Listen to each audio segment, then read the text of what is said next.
Not everyone's a Grandmaster. But that doesn't mean these stars aren't some of the greatest creators and people in chess. Oh! The poor eval bar. That was one of the most exhilarating games I've been a part of. Presenting the best of the best The rook! that aren't the best. Oh, Danny. The I'm Not a GM Speed Chess Championship 2022. Oh King. no! We've seen the first Botez Gambit. What a way to start off. I would not be proud, Alex. Watch your favorite creators scramble, And now Levy's up. It's me! It's me! Rook F1's me! Oh my goodness! blunder, Oh, Queen F7 mate! Queen F7 mate! and play some brilliancies. Wait, it's stalemate! What a find! What a find by Lars! That was amazing! Watch live on chess.com/TV.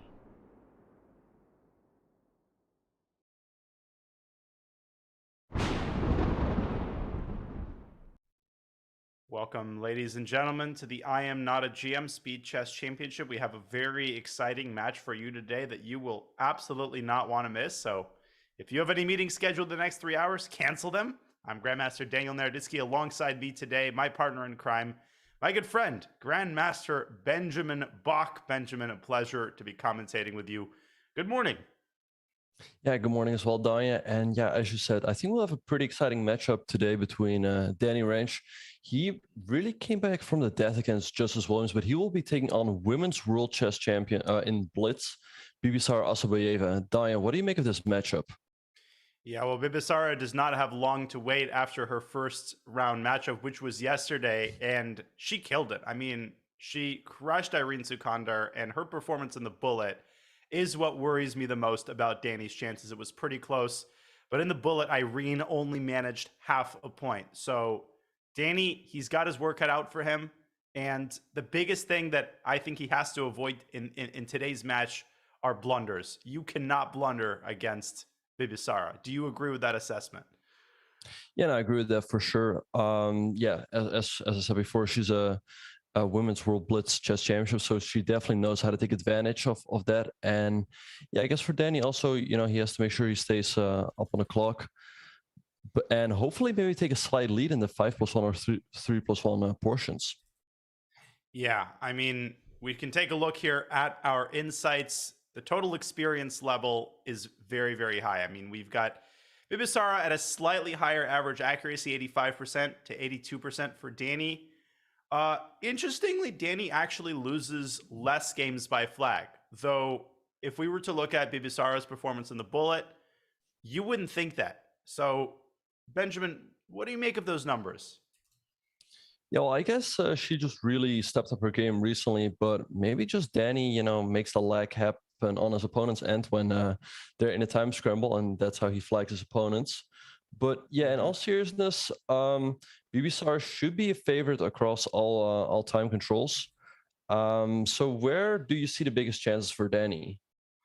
Well, first of all, let's take a look at our Smarter Chess stats brought to you by ChessGoals.com. Maybe that'll give us an insight as to where Danny can find the most chances. You can see that Smarter Chess is predicting a 1-point victory for Sara in the 5-minute portion, then a 2-point victory in the 3-minute portion, and a 3-point victory in the 1+1 portion. So to me, the more time there is on the clock, the better Danny's chances. I think that he has to try to build up as big of a lead as he can in the 5-minute portion. I think he needs to have an incredible first segment. He needs to jump up to a 3 or 4 point lead, and he needs to keep that cushion going into the bullet, because I think Bibisara will be heard from in the final segment. Yeah, no, for sure. Yeah, I just had a quick look at Bibisara's ratings. She's rated 2766 in Bullet. Danny is rated 2513. So she has a 250 point edge on him over there. The gap is less big as we saw in Blitz. Danny's rating is 2470 and her rating is 2619. But yeah, it's gonna be tough. I mean, I've played some games against Bibisara and she's a very tough opponent. Yeah, and she's got a great opening repertoire, so Danny will have to get his types of positions out of the opening as well. Now, this might get me fired from chess.com, but I played Danny once, and people in the chat might like to hear this. I played Danny once over the board, actually, in 2009. We played in Philadelphia in a tournament. I lost, and I was not very happy, and Danny can tell you all about that game. He has never forgotten it.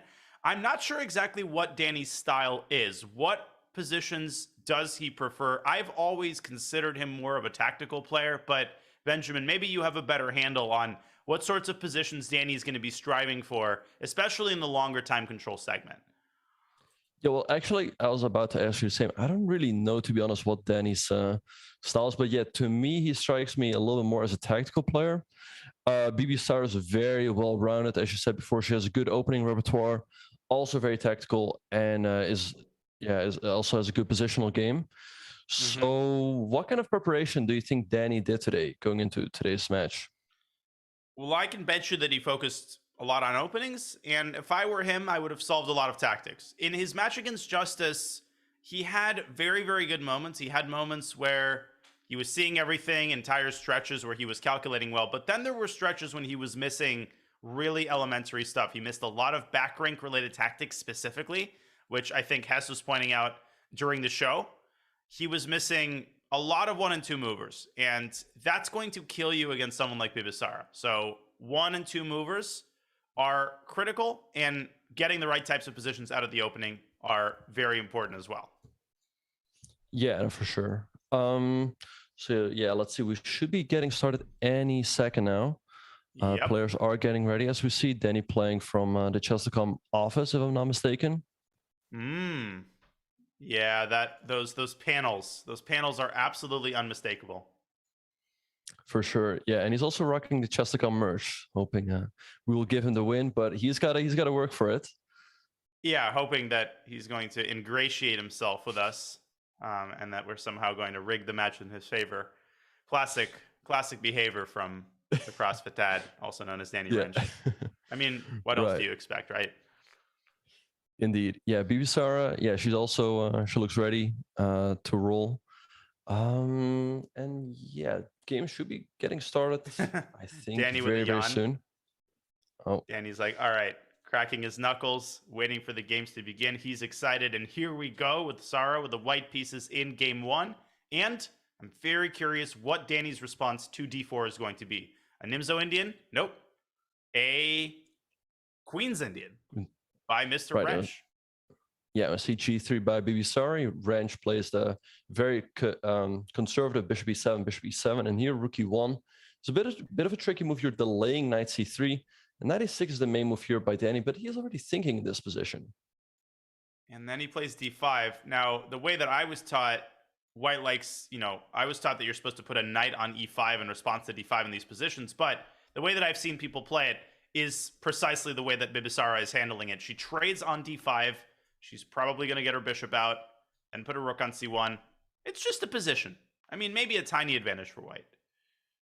Yeah, white is generally hoping to get a slight structural advantage here because black has put this pawn on b6. If we could put it back on b7, and if then black plays the move c6, black's structure is very nicely protected. But here, black will always have at least a backwards pawn or some isolated pawns if black goes c5. So black has some structural issues here to deal with. And how do you think he will deal this move, knight e5? And he responds by putting a knight to e4, offering essentially a trade of all 4 knights. Now for Bibisara, she has to decide which knights she's going to trade. She could just keep the tension entirely with a move like bishop f4. But then I think Danny... The problem is if Danny takes on c3, then white will recapture, and white will have this c3, c4 pawn break potential. Yeah, no, for sure. Black could try to stop that with bishop a6, but then maybe e4 comes into the position. But I like this move 94 by Danny. I think if Bibisara trades twice on d7 and e4, I think his position should be completely fine. And we see her here going for your suggestion, bishop f4. Keeping the tension, and I think Danny does have to play like an old man, get all the pieces off the board. You know, follow the old Russian expression with young players into the end game. At least, I don't think that really works anymore though, because young players are really good at end games now. Yeah, for sure. Back in my day, you used to do that. Yeah, we just used to take those kids to the end games. But yeah, as you said, they're getting extremely strong in every aspect of the game. And c4 now by Bibisara, and that looks pretty annoying to deal with. I don't know if I like knight f6, Benjamin, because that leaves the knight on a very, very strong square. And now Sara has very simple play. I mean, obviously, you can't take, the bishop hangs. And you pointed out the weakness of the c6 square. So even if black were to defend this bishop with a move like queen c8, it's not like d takes c4 would solve all of black's problems, right?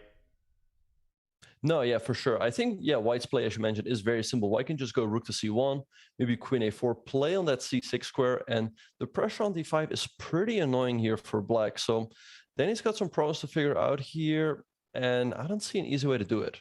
I'll go c5. And he tries to do it by striking at the center with c5, and we're very likely, I think, to see a trade on c5.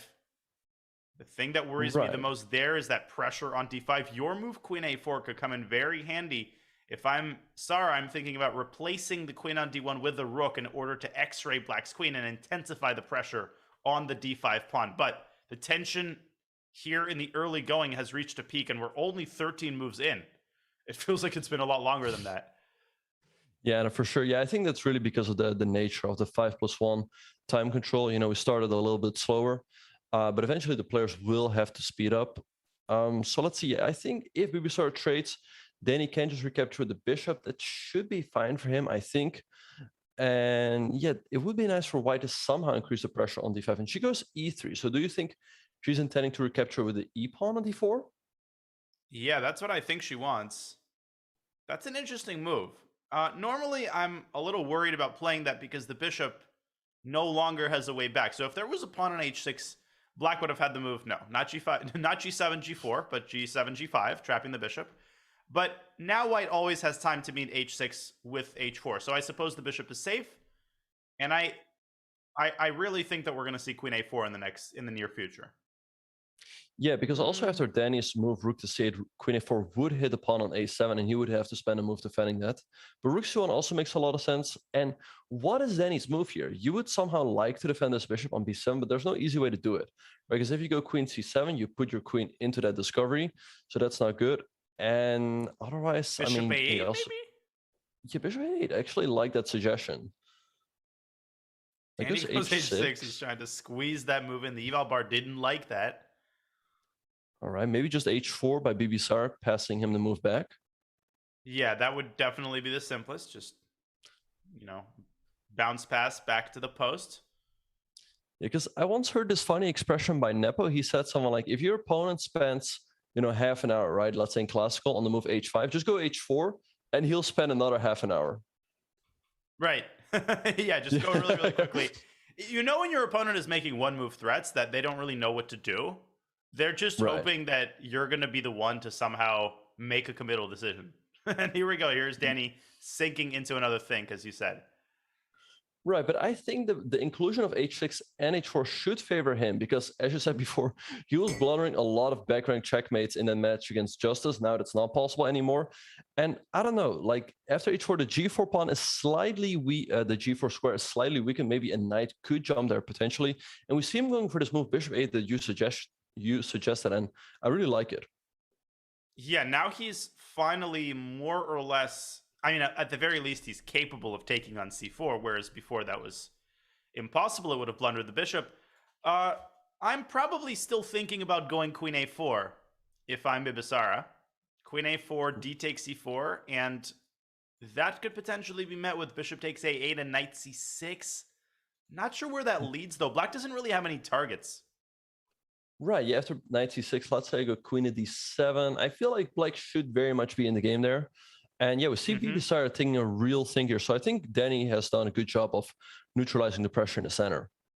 Yeah, you could get a position like this, as you're saying, and white essentially has to release the tension, just taking on e7, taking on c4. But that does not look scary in the least for Danny. And Sarah is dropping on the clock as well. Yeah, he's up a minute here, and yeah, I feel like g4. What I didn't expect that one at all. I mean, really either capture here, right? Maybe taking on c4, taking on d4 first as well. All looks fine, and he goes for it. And apparently that wasn't the best, but I totally understand why he did that. That also opens up the d5 square for the knight. So if white were to play g5 now, the knight could jump into the center. Oh, I think Bibisara wants to take on e7 and take on c5. Right, but I mean, she just weakened our king, so I think this should all play out well for Danny. I mean, she takes on so let's see, if she takes on e7 and takes on c5, d5, yeah, interesting idea. Here. Knight d5, there's queen takes d5. Right, yeah. So maybe Danny has to spend a move on rook f8, defending that bishop on e7, and then he keeps all his threats alive. Like the g4 pawn is also hanging. Yes, it is. And you will be more than happy to take it and weaken white's king further. And the other thing is that d5 is now hanging. Yep, rook f8 on the board. So yeah, it looks like Bibisara went wrong here, and I think Danny Rensch has all the chance in the world here to potentially take this first game. He's also up a minute on the clock. Danny has responded really, really well to the tension here. I've been impressed. Knight takes e7 check. Bibisara releasing the tension. Rook takes e7. I would imagine she wants d6. Yeah. But then so I guess rook moves. But, right. Yeah. Maybe rook e6 to go after that weak d6 pawn. The d6 on the board. Okay. So rook e6, I'll take on c4. Right. I mean, I guess maybe knight e4, but I'm a little bit worried that if I take the pawn, I'll end up in a pin. Yeah, but I don't see a good way for white to prepare to exploit that pin. Maybe knight e4, queen f3. But then you just move your rook from a8. And Sarah is down to 25 seconds. Her king is in an incredibly worrisome situation. Yeah, especially with this time situation. Yeah, it's okay. So she takes on c4. Knight g4. And rook g6. Yeah, that'll be a nice blow. Let's see whether Danny finds it. And this is what I was talking about before the match. He has to find these types of tactics. Right. Yeah. Knight takes g4 could potentially be decisive. A move like knight e4 also looks good, but you could even prepare it with someone like queen c6, then knight e4 and rook to d8. Oh, and he goes for it. Knight takes g4. Dude, Danny is just firing on all cylinders here, the early going. But can he finish the effort? Sarah down to 9 seconds. If you take the knight, you get pinned. That's not the end of the story. You could go bishop g5 there, but that endgame was really, really bad. And she drops her bishop back to g3. Just knight e5, or what's the best here? Yeah, knight e5, I really like it, because after the trade, I mean, this pawn on d6 is not going anywhere. Queen d5 by Bibisara, but I would just think rook a8, which is what Danny does. And, but rook takes d6 now. That's the second pawn. This is basically over. I mean, 2 seconds and 2 pawns down, and queen f5 is coming, and knight f3 is threatened. And Sarah's going to flag. Also nice move. And she just did she flag or did she resign? She flagged. Technically, she flagged. She flagged. Well, I saw on my end, resignation. But really? She resigned? Okay, but it doesn't matter. It was already completely lost. Yeah, and we see Danny here going for the g3 line against the King's Indian. And I'm curious to see what kind of setup Bibisara goes for. Do you ever play this with the black pieces, Danya? Once or twice, Benjamin. I've dabbled in the King's Indian for the last couple months. I don't really know much about these setups. Right, and I never played the G3 system either. No, and you never played it against me to beat me in like the RCC, right? Or like in our long Blitz matches, yeah. But let's take a moment to celebrate the fact that was, as Hess is saying in the chat, quite an opening game. I mean, that was incredible by Danny from all perspectives. Good opening. Tactical vision was on point. He didn't miss anything in that game and reacted incredibly well to a very scary initiative when Bibisara started pushing her kingside pawns. Yeah, and I really like this plan that he found with bishop to a8, neutralizing the pressure on the diagonal. And yeah, after move 94 here, we see him going knight to d5. Do you know anything of this variation? So I always thought after bishop 5, white should go for a quick knight h4. And I don't know, I feel like black should be able to equalize here. So I used to play this system with black bishop f5 knight e4 for a couple of months. I was testing it out. The problem is that there's nothing truly good against the fianchetto. So, you end up entering kind of a regular rotation of 5 or 6 different variations where black is maybe a tiny bit worse, but otherwise very, very solid. And bishop on d7 is a little awkward, though. Right, because it's stopping this knight on b8 from developing. Very often what black does is go for moves like a5 and knight a6. And we see a4 like by A4. Danny, which is not a move I like, because knight a6 and the knight will have a great outpost on b4. No, Danny has just handed Bibisara a great developing square, as you said, on b4. And black has very, very clearly solved all of her opening problems. Now, I don't think that white is necessarily worse here, but queen b6 can also be considered, starting to lay on the pressure on the queenside pawns. Yeah, for sure. I think Danny will play something like queen c2, maybe gaining a tempo on the knight, then he can bring his rook to d1. I see queen c8 here by Bibisara, but I think she's looking at bishop h3, but I don't think Danny has to be too concerned about that, to be honest. Yeah, bishop h3, I mean, the trade of bishops is okay for white. Now we're probably going to see Bibisara moving her knight back. I mean, the move f5 wouldn't marry very well with the last move, queen c8, because then you block in your own bishop. Right, yeah. But very often black does go for moves like f5 in these types of positions, and that's what she goes for. It's turning into a bit of a Dutch now, and white's pieces are a bit awkwardly placed, right? I mean, Danny has given Bibisara the b4 square. Also, this knight on e3 is starting to look a little bit weird. Yeah, I would have loved for the knight to be, for example, on c3 or on f4, and I would even go so far as to say that I would consider the move knight e3 to d1, and then perhaps knight d1 to c3. But Danny continuing to make surface level improvements to his position, and Bibisara continues to get more and more active here. Right, so we see knight to b4. Yeah, Danny should not take the knight on b4, because then Bibisara will always get the c3 square as an outpost. So maybe, oh, and he does it. Danny, this is looking This is sketchy. not good, Daniel. This is not good. No. You don't want to give away that c3 square. And you don't want to give away your dark squared bishop here, because you never know when you need it. Right? If you had parked the bishop on b2, maybe then you could have gotten d5. Now you're really passive. Right, but he goes knight e1, which is an interesting move. He wants to go knight d3 potentially, I guess, and go after that pawn. So I guess if black takes on d4, he wants to take on e4, and I guess he's banking on that position to be fine for him. So you're saying here. Yeah, I actually think this is okay for white, because then the knight comes around to d3. And if you ever go c5, then you give up d5. Mm-hmm. Right, yeah, that's what I meant. So knight c3 on the board. Yeah, he could go knight d3 here, perhaps, because if black takes on d4, we take on b4, and all of a sudden the knight on c3 is lacking support. Oh, that's a great point. Knight d3 is a good move. Yeah, so maybe Danny saw it all better than us. Yeah, he just played d5, though, and that allows Sara to connect her pawns with c5. Yeah, and now the bishop on g2 is blocked in. He never has that d5 square as an outpost, but we see him going knight d1, which I kind of like. He wants to trade the knight and then perhaps go for an e4 push later on.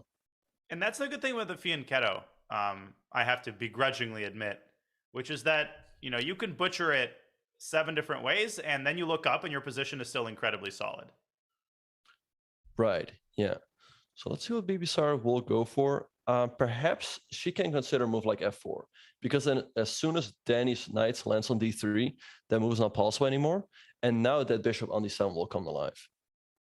It'll come out to f5. It'll attack the queen. It will pin any knight that appears on d3. And Danny decides to initiate the trade. And if I'm Sara, I'm very seriously considering b takes c3 here, establishing that passer.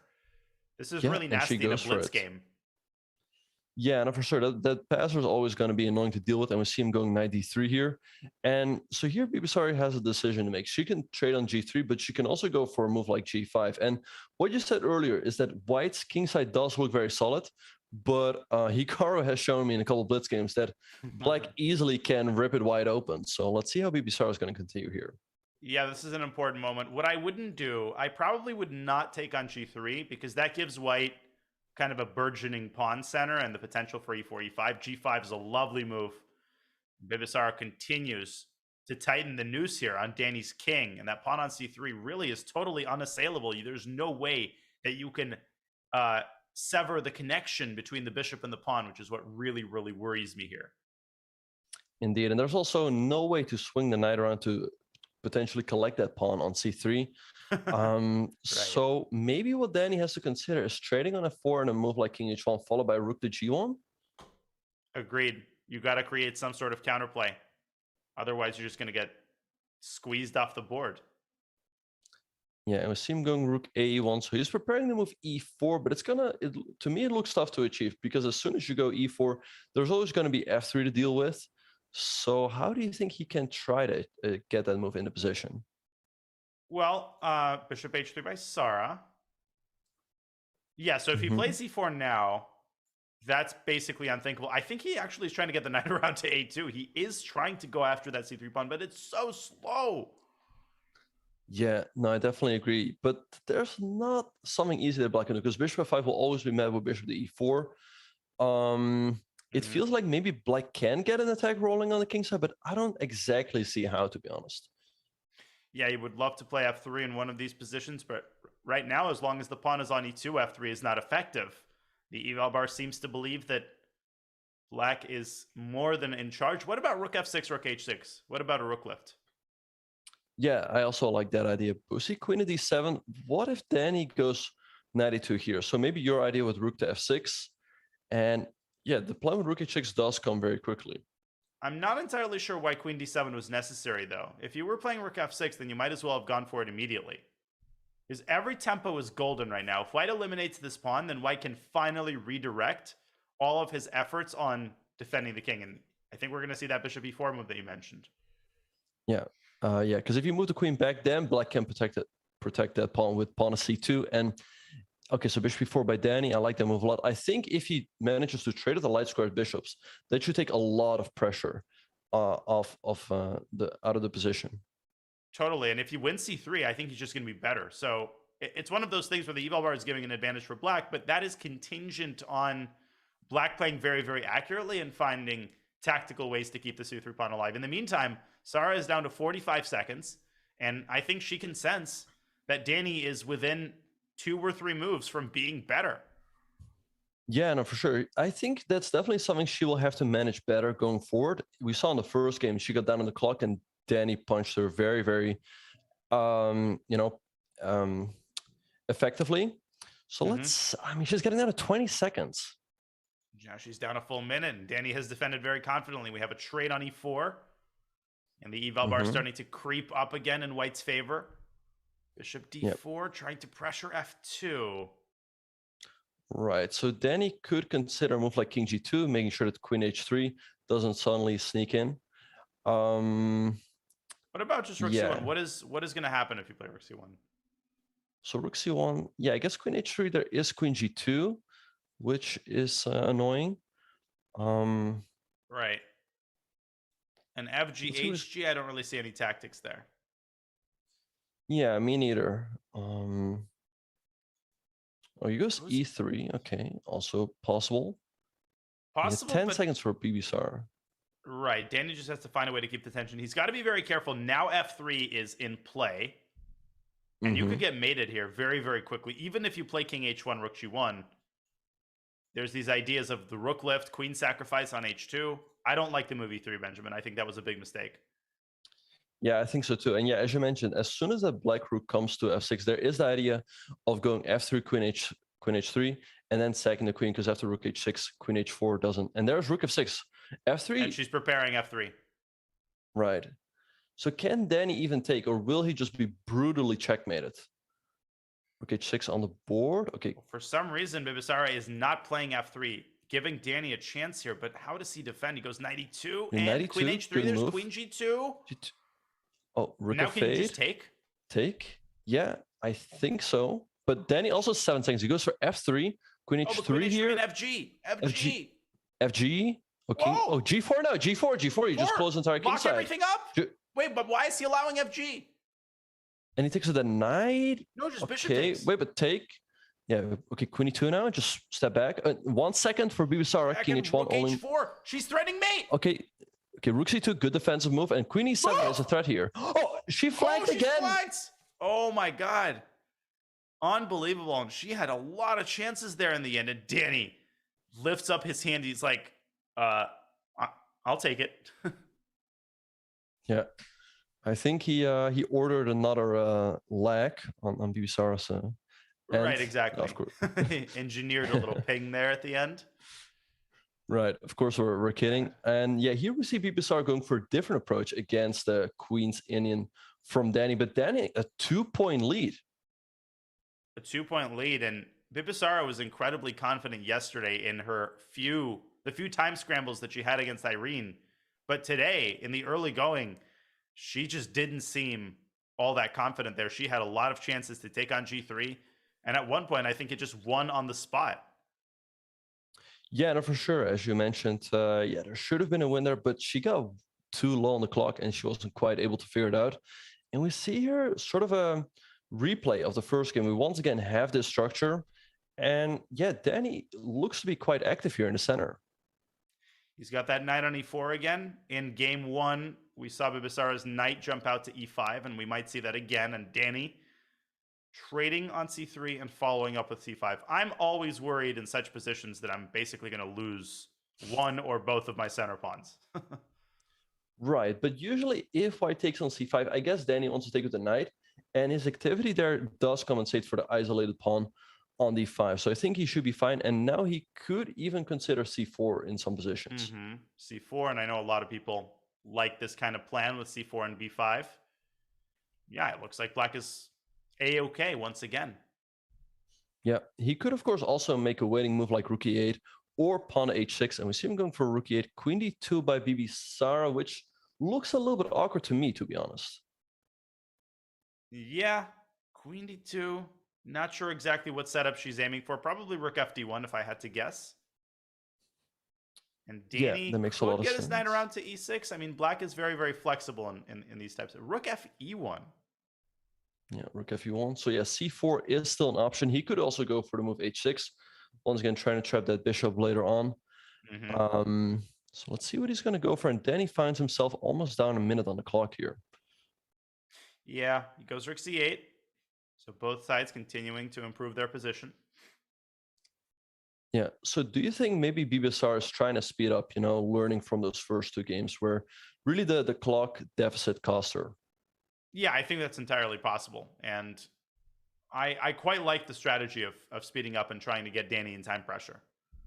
I feel like Danny, I mean, he was okay in that time scramble, but he made quite a few blunders there. So if Bibisara can leave herself with like 30, 45 seconds to Danny's 5 or 10, she's going to be in pretty good shape. So h4, expanding on the king side.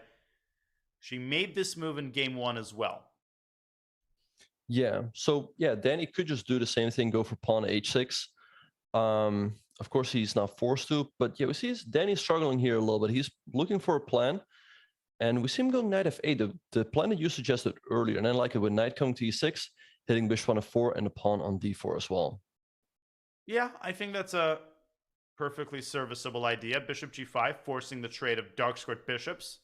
So Bibisara trying to leave Danny with a lame bishop on b7. Yeah, that's always a bit.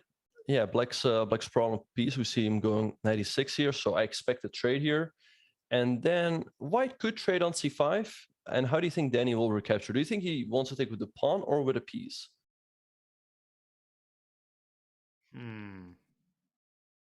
That's a good question. I guess black wants to take with the pawn. I guess black wants to take with the pawn.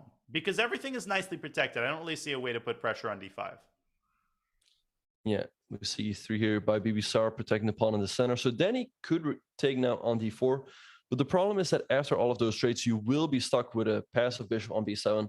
While white's bishop on g2 is much more active and exerts a lot of pressure on the d5 pawn.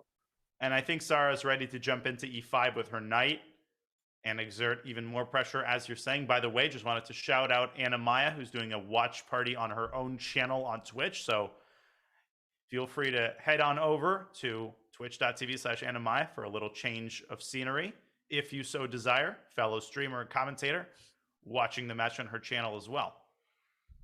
Yeah, for sure. Make sure to check her out. And yeah, we see Rook ED1 by BBSAR trying to put a little bit of pressure on a D5 pawn. I think at some point Danny has to go for C4 because sooner or later BBSAR is going to take on C5, and Danny doesn't really have too many moves to prepare for that. Yeah, I mean, okay, so if you play C4 now, how is Sarah just going to respond to the very simple plan of queenside expansion with B5, B4? I guess she's going to play knight E5, but I definitely think Danny should play C4. This is the chance. This is the golden opportunity. It might not occur again. Yeah, I agree. But we see him struggling here. He's getting 2 minutes down on the clock. And yeah, as we mentioned before, I think BBSAR has definitely chosen that strategy to speed up. So yeah, Danny's got to make a move here. Yeah, he's very indecisive. I'm sure that he understands that C4 is a possibility, but there's something about the move that's giving him serious pause, and I really don't know what it is. I mean, there's not a lot of minor pieces on the board. He goes F6. I hate that move. Now I think after DC, this just exacerbates everything. It weakens the king permanently.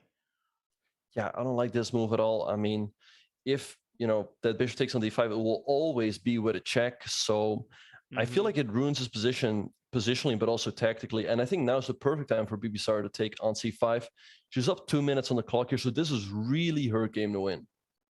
And I'm not sure what the worry was for Danny, because if the knight ever lands on E5 and, you feel like you can't live with it, well, then you can play F6 and chase the knight away. There's no need to play it preemptively and create permanent weaknesses on your king side. And if I'm BBSAR, I'm definitely taking on C5 here and going for your idea with Queen A5.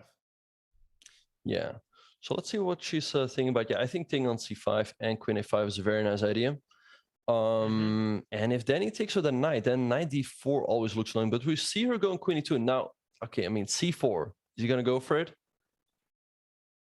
He's got another chance.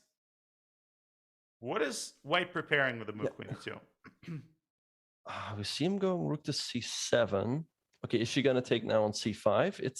It's kind of weird. We see a little dance here. Like, White doesn't want to take on C5, but Danny also doesn't want to play C4. Yeah, it's like both players are keeping the tension as a matter of principle. Like, they've just decided that they're going to keep the tension on the board, and they're not even really going to consider the question of releasing it.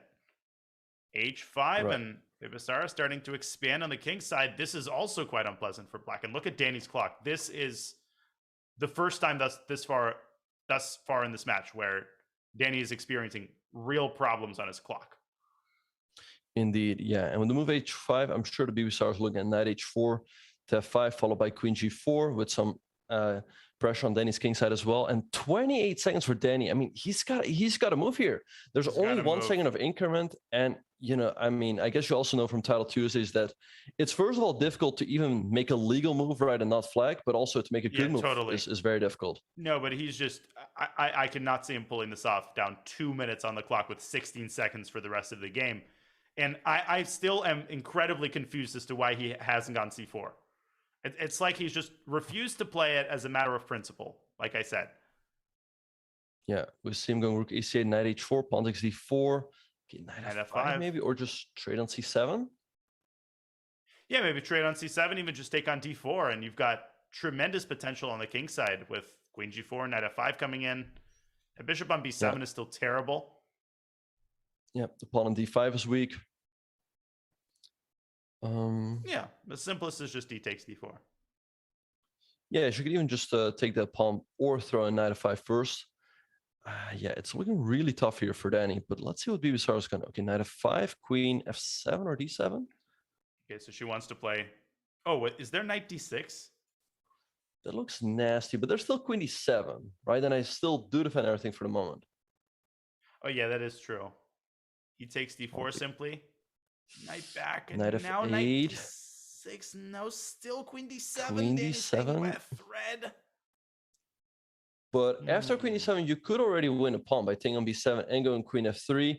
It's probably not the most worrisome, but it's already a very, very viable option for BBSAR. And maybe you just want to play slowly. If you're sorry, maybe you just want to go rook E1, because Black is entirely cramped and paralyzed and confined to the last few ranks. And Queen G4 apparently wasn't quite the best. Maybe there was I don't know what there was, but Danny moves his king aside. Yeah, h6, g6, 96 now, queen. Ugh. Okay, but now he's dropping a pawn. Bishop takes d5, and also Black's king is permanently weak on h8. Yeah, and you can never really get to that h6 pawn. Now, this should be Indeed. a pretty straightforward win for white. d5 by Bibisar, queen e5, and also all the endgames are terrible because your king finds it very difficult to make it to the middle of the board. Mm-hmm. Now what I would focus on with white is getting a rook to the e file. If you can get a rook to e1 and potentially to e7, the game is over.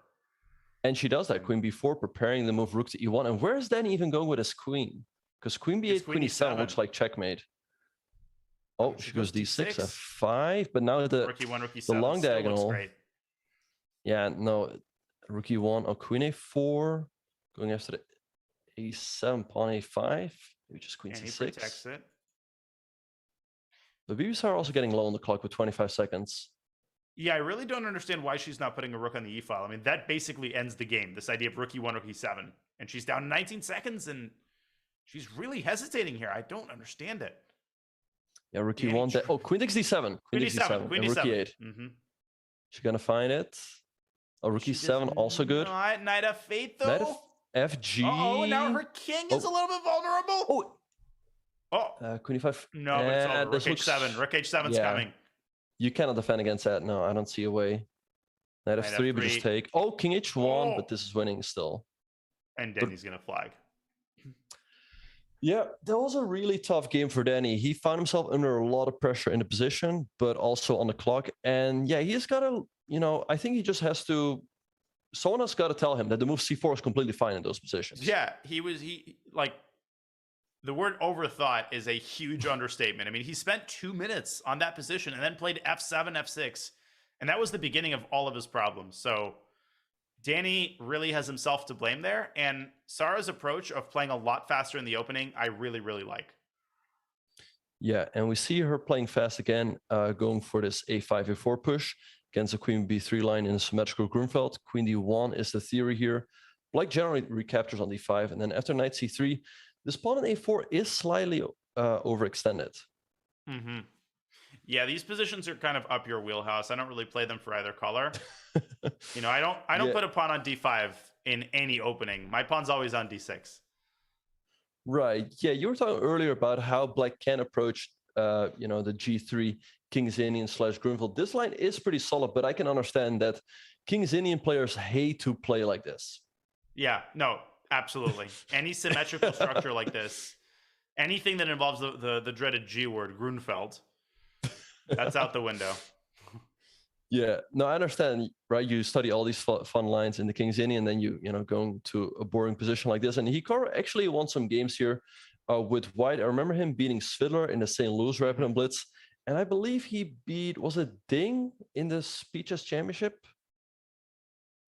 Yeah, you I'll have to commentated on that, I guess. So, which means I totally remember it. Yeah, which means I remember every single move of that game. Of course. So the big question, right, is whether this pawn is a strength or a weakness. It's definitely more of a weakness than a strength. Right. Yeah. But on the flip side of that, Black does have pretty active play. The knight on c6 is pretty active. Bishop f5, followed by knight e4 is a nice plan. Perhaps just rook to c8. And white is slightly cramped. And we see bishop f5 here by Bibisar, and I'm sure she's looking at that move knight e4. Mm-hmm. And if you're Danny, you're thinking about beating her to the punch with knight e5, although Black could still go knight e4 in response. Yeah. So let's see. I feel like, yeah, rook c1 is generally a very standard move here in these types of positions. And now Danny is sort of dealing with the same problems that Bibisar was dealing with earlier. He can play the move e3, but then the bishop on e4 can always get trapped. Yep, we saw that issue in game one. We saw h6, h4. And Bibisar brings her rook into the game with rook fc8, keeping the other rook to defend the a-pawn. Right, so rook f8, knight e5 by Danny, nice move. So I guess if Bibisar takes, I guess wants to take with the d-pawn, and then Bibisar has some trouble, the knight's under attack, and the pawn on d5 is going to fall. Right. So what about, I still have my eyes on knight e4. Just trying to figure out the complications there. Right. So As after knight e4, risky you as it do is. have to deal with a lot of doubled and isolated pawns because white can take on e4 and then take on c6. But I guess you'll get a lot of activity in return as your queen gets that d5 square. Maybe bishop takes e4 is not accurate. Maybe actually knight takes e5. No, that's But also then wrong. pawn I guess by takes. process of elimination, it's pawn takes.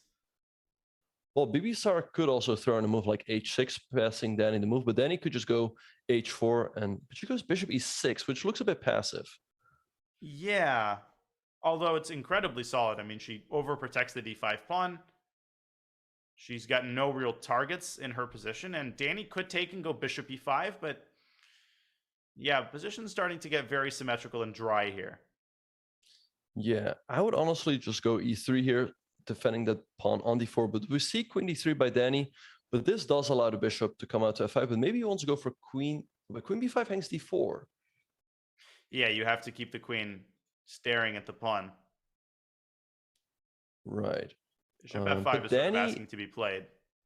But Danny, to his credit, is doing a much better job on the clock here. Queen b6 by Bibisar, hitting the pawn on d4 and the pawn on Oh. b2. So maybe Danny has to trade on c6 here? But I would imagine that in response to knight c6, I would be very seriously considering bc. Right? For Creating sure. a pawn chain and taking the bishop out of commission and opening up the b file. So this would be a positive transformation for black. Yeah, I agree, because then you'd never have to worry about that pawn on d5 becoming weak again. So we see Danny hesitating here, but how else can you deal with the double attack on d4 and b2? Yeah, you can't really play rook c2. Not only does that hang d4, but that also walks into bishop f5. Right. I you don't the see time it. evening. Yeah, no, I don't see it either. And yeah, I think after that trade on c6, black should be doing quite fine. Because then the bishop on g2 is sort of, staring at that pawn chain, as you mentioned earlier. Mhm. And then he's spending a minute here on the clock. Yeah. The funny thing is that the issue is not so much actually the d4 pawn as the b2 pawn, because knight takes d4 is not really a threat due to bishop e3, and queen d4 is not really a threat due to knight c6 and knight takes e7 check. So the bigger underlying problem is that you can't really defend b2, and Danny finally acquiesces to the inevitable and takes on c6, and he just got to realize that his position is okay. There's no need to panic here. Yeah. So I expect pawn takes b6 by Bibisar. She could, of course, take with the rook, and she goes for pawn takes. Okay, so now perhaps queen e2 by Danny, defending the pawn on b2. You can always meet knight h5 with bishop to e3, or maybe even bishop e5. Yeah, and Bibisara cannot take her eyes off of that a4 pawn. It's still a weakness. The rook is still tied down to it.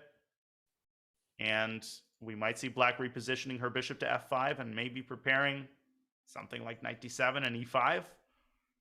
There's queen e2. Queen e2, bishop f5, the move that you mentioned earlier by Bibisar.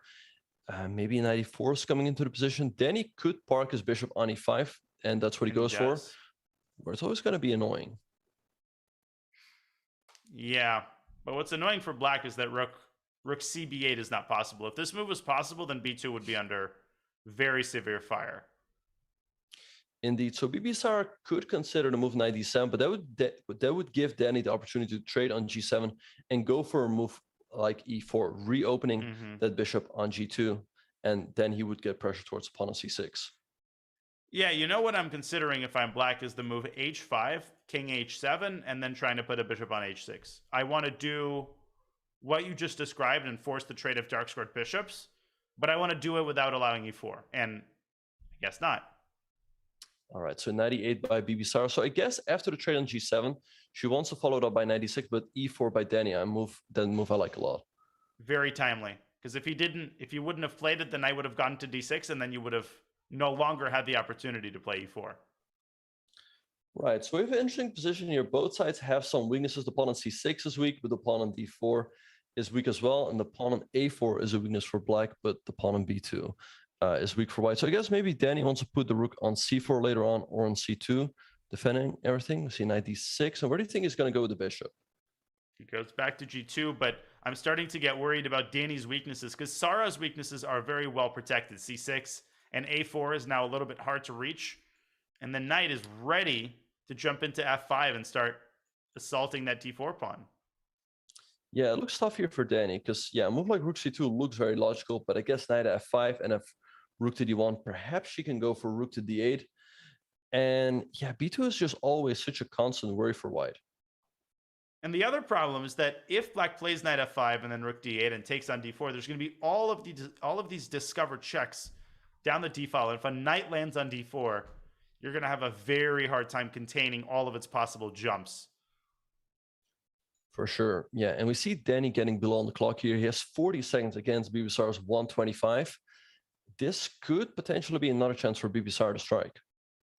Yeah, I just don't see Danny pulling it out if he's down a minute on the clock like this. I just don't see it happening. He can't let himself get down to 30 seconds in a middle game, period. And he tries to move queen c3, and that actually looks very interesting. Yeah, so Bibisar could take on b2. I guess Danny just wants to take, and perhaps then just bishop takes c6, getting rid of that pawn on a4. But there's also the move knight b5 for black, hitting the queen and the pawn on d4, and she goes for it.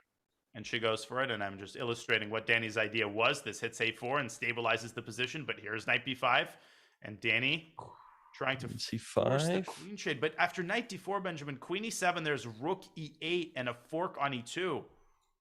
Yeah, so don't walk into that. Oh, and he does. Rook e8 is game over. He walks into it. Rook e8. Rook e8 is game, yeah, and she finds it. I mean, 92 picks up the exchange. You're going to take on b2 afterwards. Easy. Yeah, no, you cannot give away games like this. Queen d6. Danny doesn't look like he realizes there's even a fork. Yeah, and there's even queen takes f2, followed by rook takes b2, and you're even getting checkmated. Rook e1 is a huge threat now. Oh my god, yeah, that's a mate threat. Rook e1 anyway. Yeah, and is there even a way to defend? I mean, there's queen d3, but rook takes b2, flies in, and you're just getting checkmated. So Bibisar is going to level up the score. It is totally resignable here. And that was only a 30-move game. Like, that middle game did not take that long. Yeah, so I guess Bibisar has taken the approach to maybe play a little bit more solid with black. We see them going for the same line once again in the Queen's Indian, and she goes for knight c3 once again. Yeah, and I think her approach to play faster and to play a little bit more free is working wonders. It feels like she's a lot less nervous than she was the first couple of games. She's just playing her style. She's not taking quite as long on these, non-committal decisions. And we see that once again here. She blitzes out the first 12 or 13 moves. Yeah, so Danny just has to trust in himself, and in his strategic decisions. I feel like he's got to be careful here, though. I mean, he's just lost 2 games in a row. Bibisar's just found her footing in this match, and he cannot get behind by a couple games. As you mentioned earlier, the bullet is probably going to be tough for him, so he's got to try to keep up in the blitz. The bullet might actually worry me the most. And what's interesting is that a lot of people would automatically take with the rook. Like, why would you ever take with a pawn? But the point of taking with a pawn would have been to meet b takes c5 with a potential c4, not saying immediately. But Bibisar decides not to play adventurously. And again, we have this hanging pawn structure. Yeah, so rook d3 by Bibisar. She's trying to put pressure on the pawn on d5, but the rook on d3 could also be slightly awkwardly placed. Black can try to gain some tempos on it by bishop a6 later, but he first has to protect the pawn on d5. So let's see what he does here. I mean, a move like rook e8 to me looks very logical. Just bring more pieces into the game. Yeah, because right now there aren't any threats. And I was going to say, if you move your knight, you do give up the e5 square. I'm not really sure that what white gains by putting a knight there. I think black is very comfortable here, actually. Yeah, I think so too. I mean, the bishop can come out to f6 later on, putting pressure on the pawn on b2. And yeah, I feel like Danny's activity very much compensates for the hanging pawns in the center. 100%, and the pawns are well protected.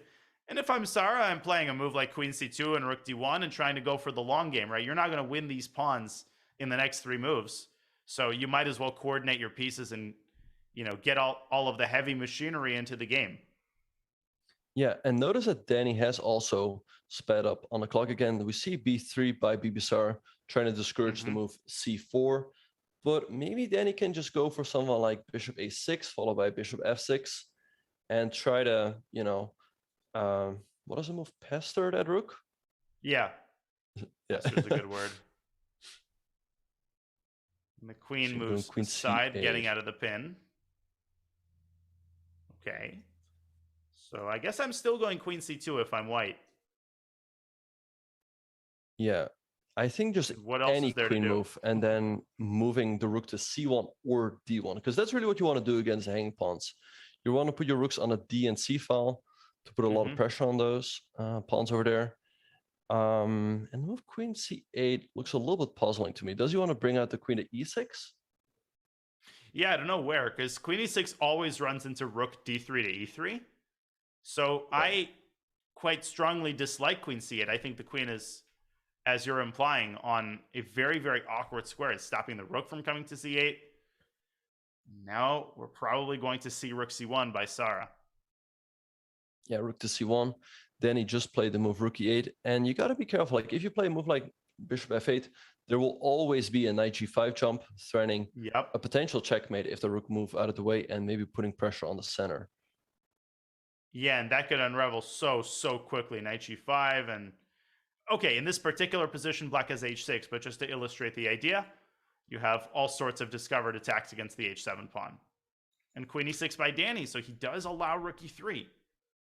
Yeah, and notice how Danny has really sped up in this game. He's up a minute on the clock, just going back to the first two games where he did really well. And we see rook e3. So where do you think he's going to go with the queen? I don't like the move queen g6 because I feel like all endgames favor white.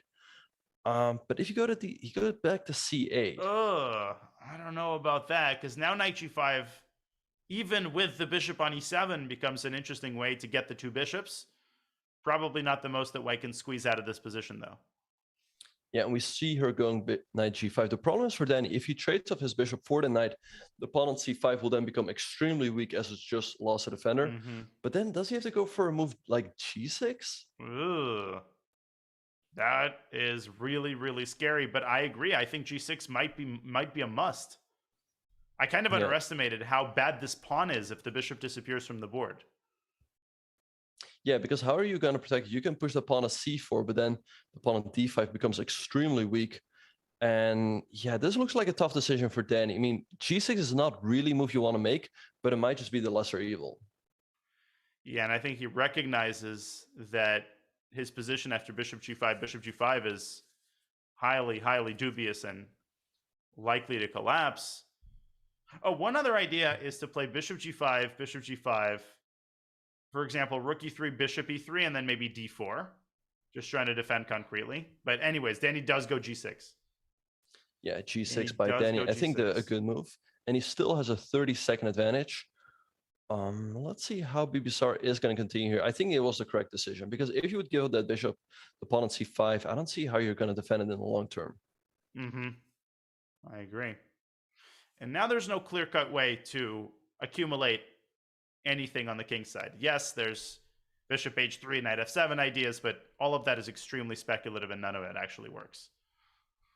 Yeah, and Bibisar is spending her time here. She's once again falling a minute behind on the clock.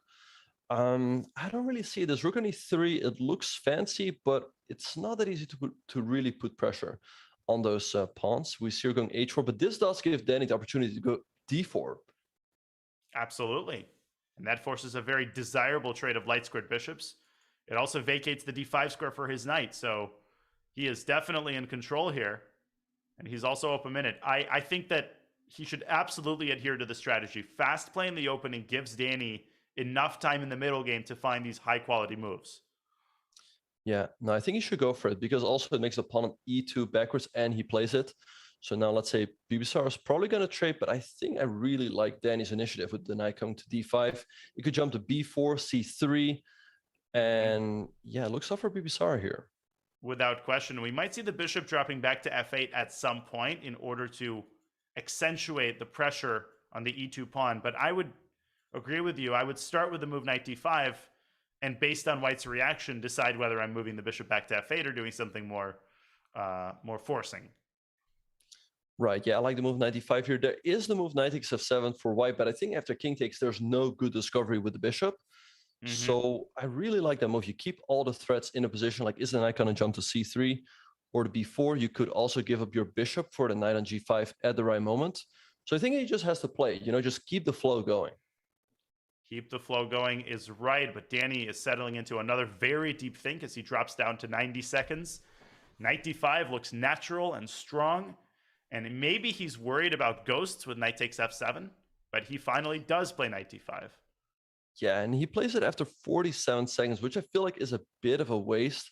I mean, as we said before, it was a very natural move, and he could have just played in a couple seconds because he will need that time later on to find the critical moves. Bishop takes g5. Takes on g5, so Bibisara is going to take back with the bishop because otherwise. But then how do you deal with knight c3?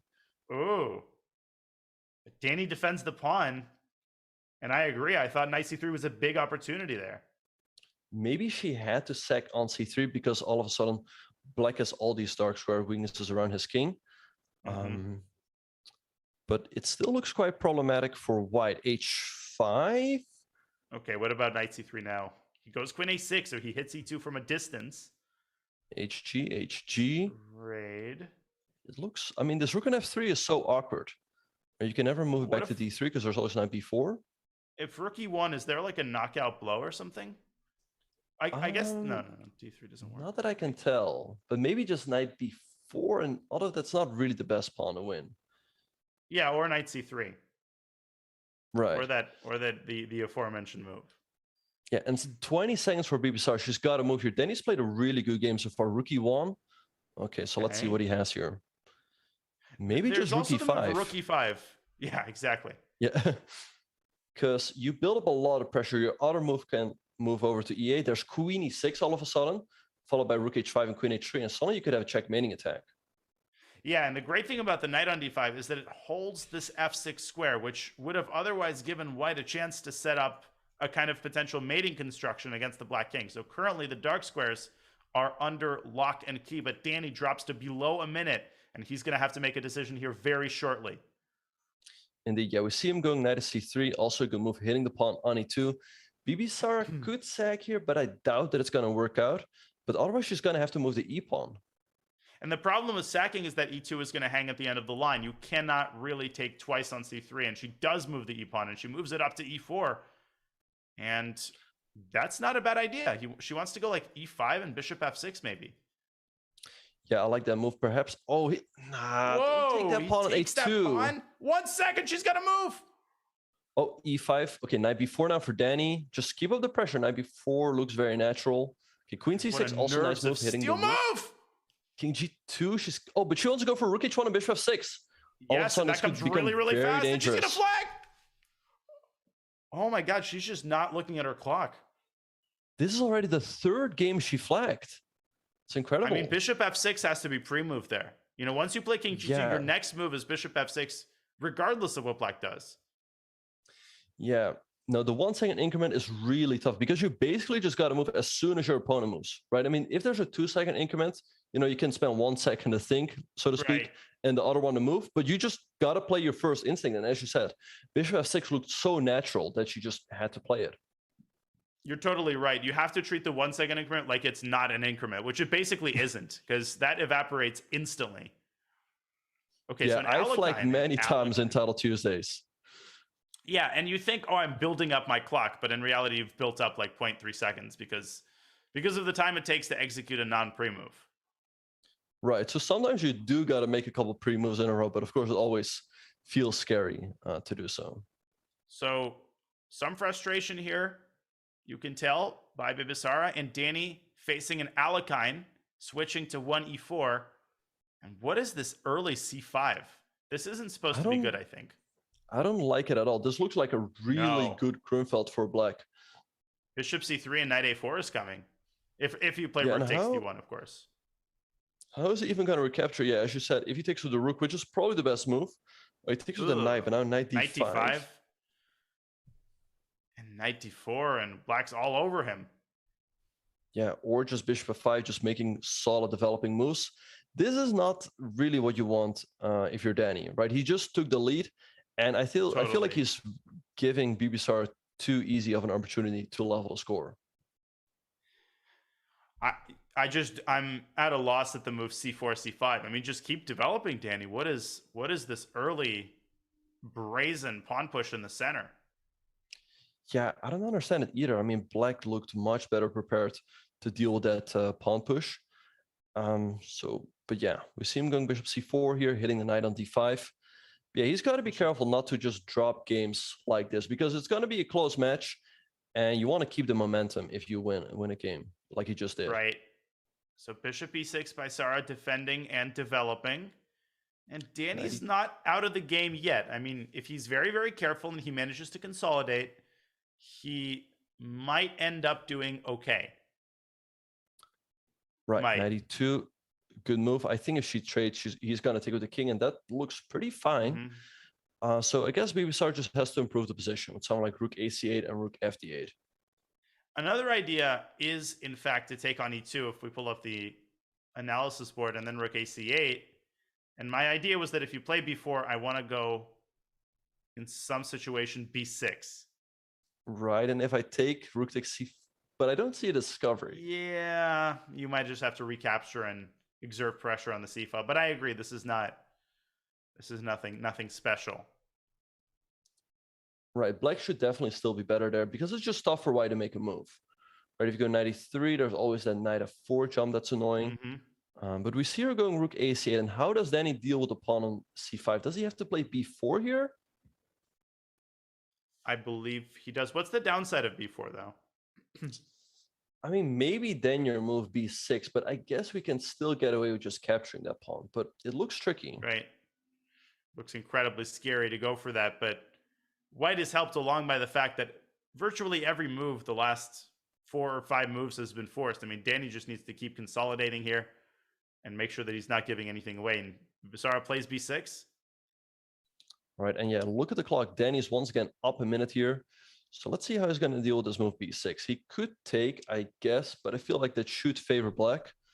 93 played. God, I kind of like that move. Position.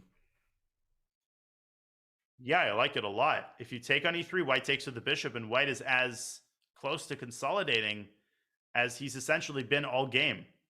I mean, ever since he played c5. Right, so it feels like there's got to be something here for BBSR, but I can't quite see it. Once again, if you take an e2, we're just going to recapture the king. That should favor white.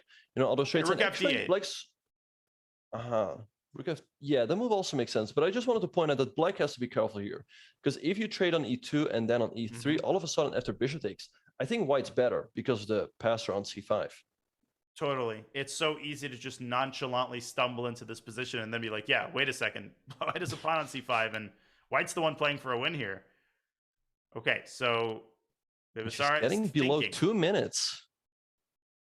Yeah, look at the clock situation. Danny up almost 2 minutes on the clock. Despite his shoddy opening play, he seems to be well on the path to consolidating here. If I'm black, I'm going rook fd8. And I'm just trying to keep the tension and not really calculating anything. Just trying to be as active as I can. Right, so let's see. If she goes rook d8, I want to trade somehow on d5 and take on b6, but I guess you always have rook takes c1 first. And she takes on e2, but king takes. This looks like a very favorable inclusion for Danny. Okay, king takes. Not sure what he's thinking about. Maybe knight takes d5, but that pretty clearly does not work.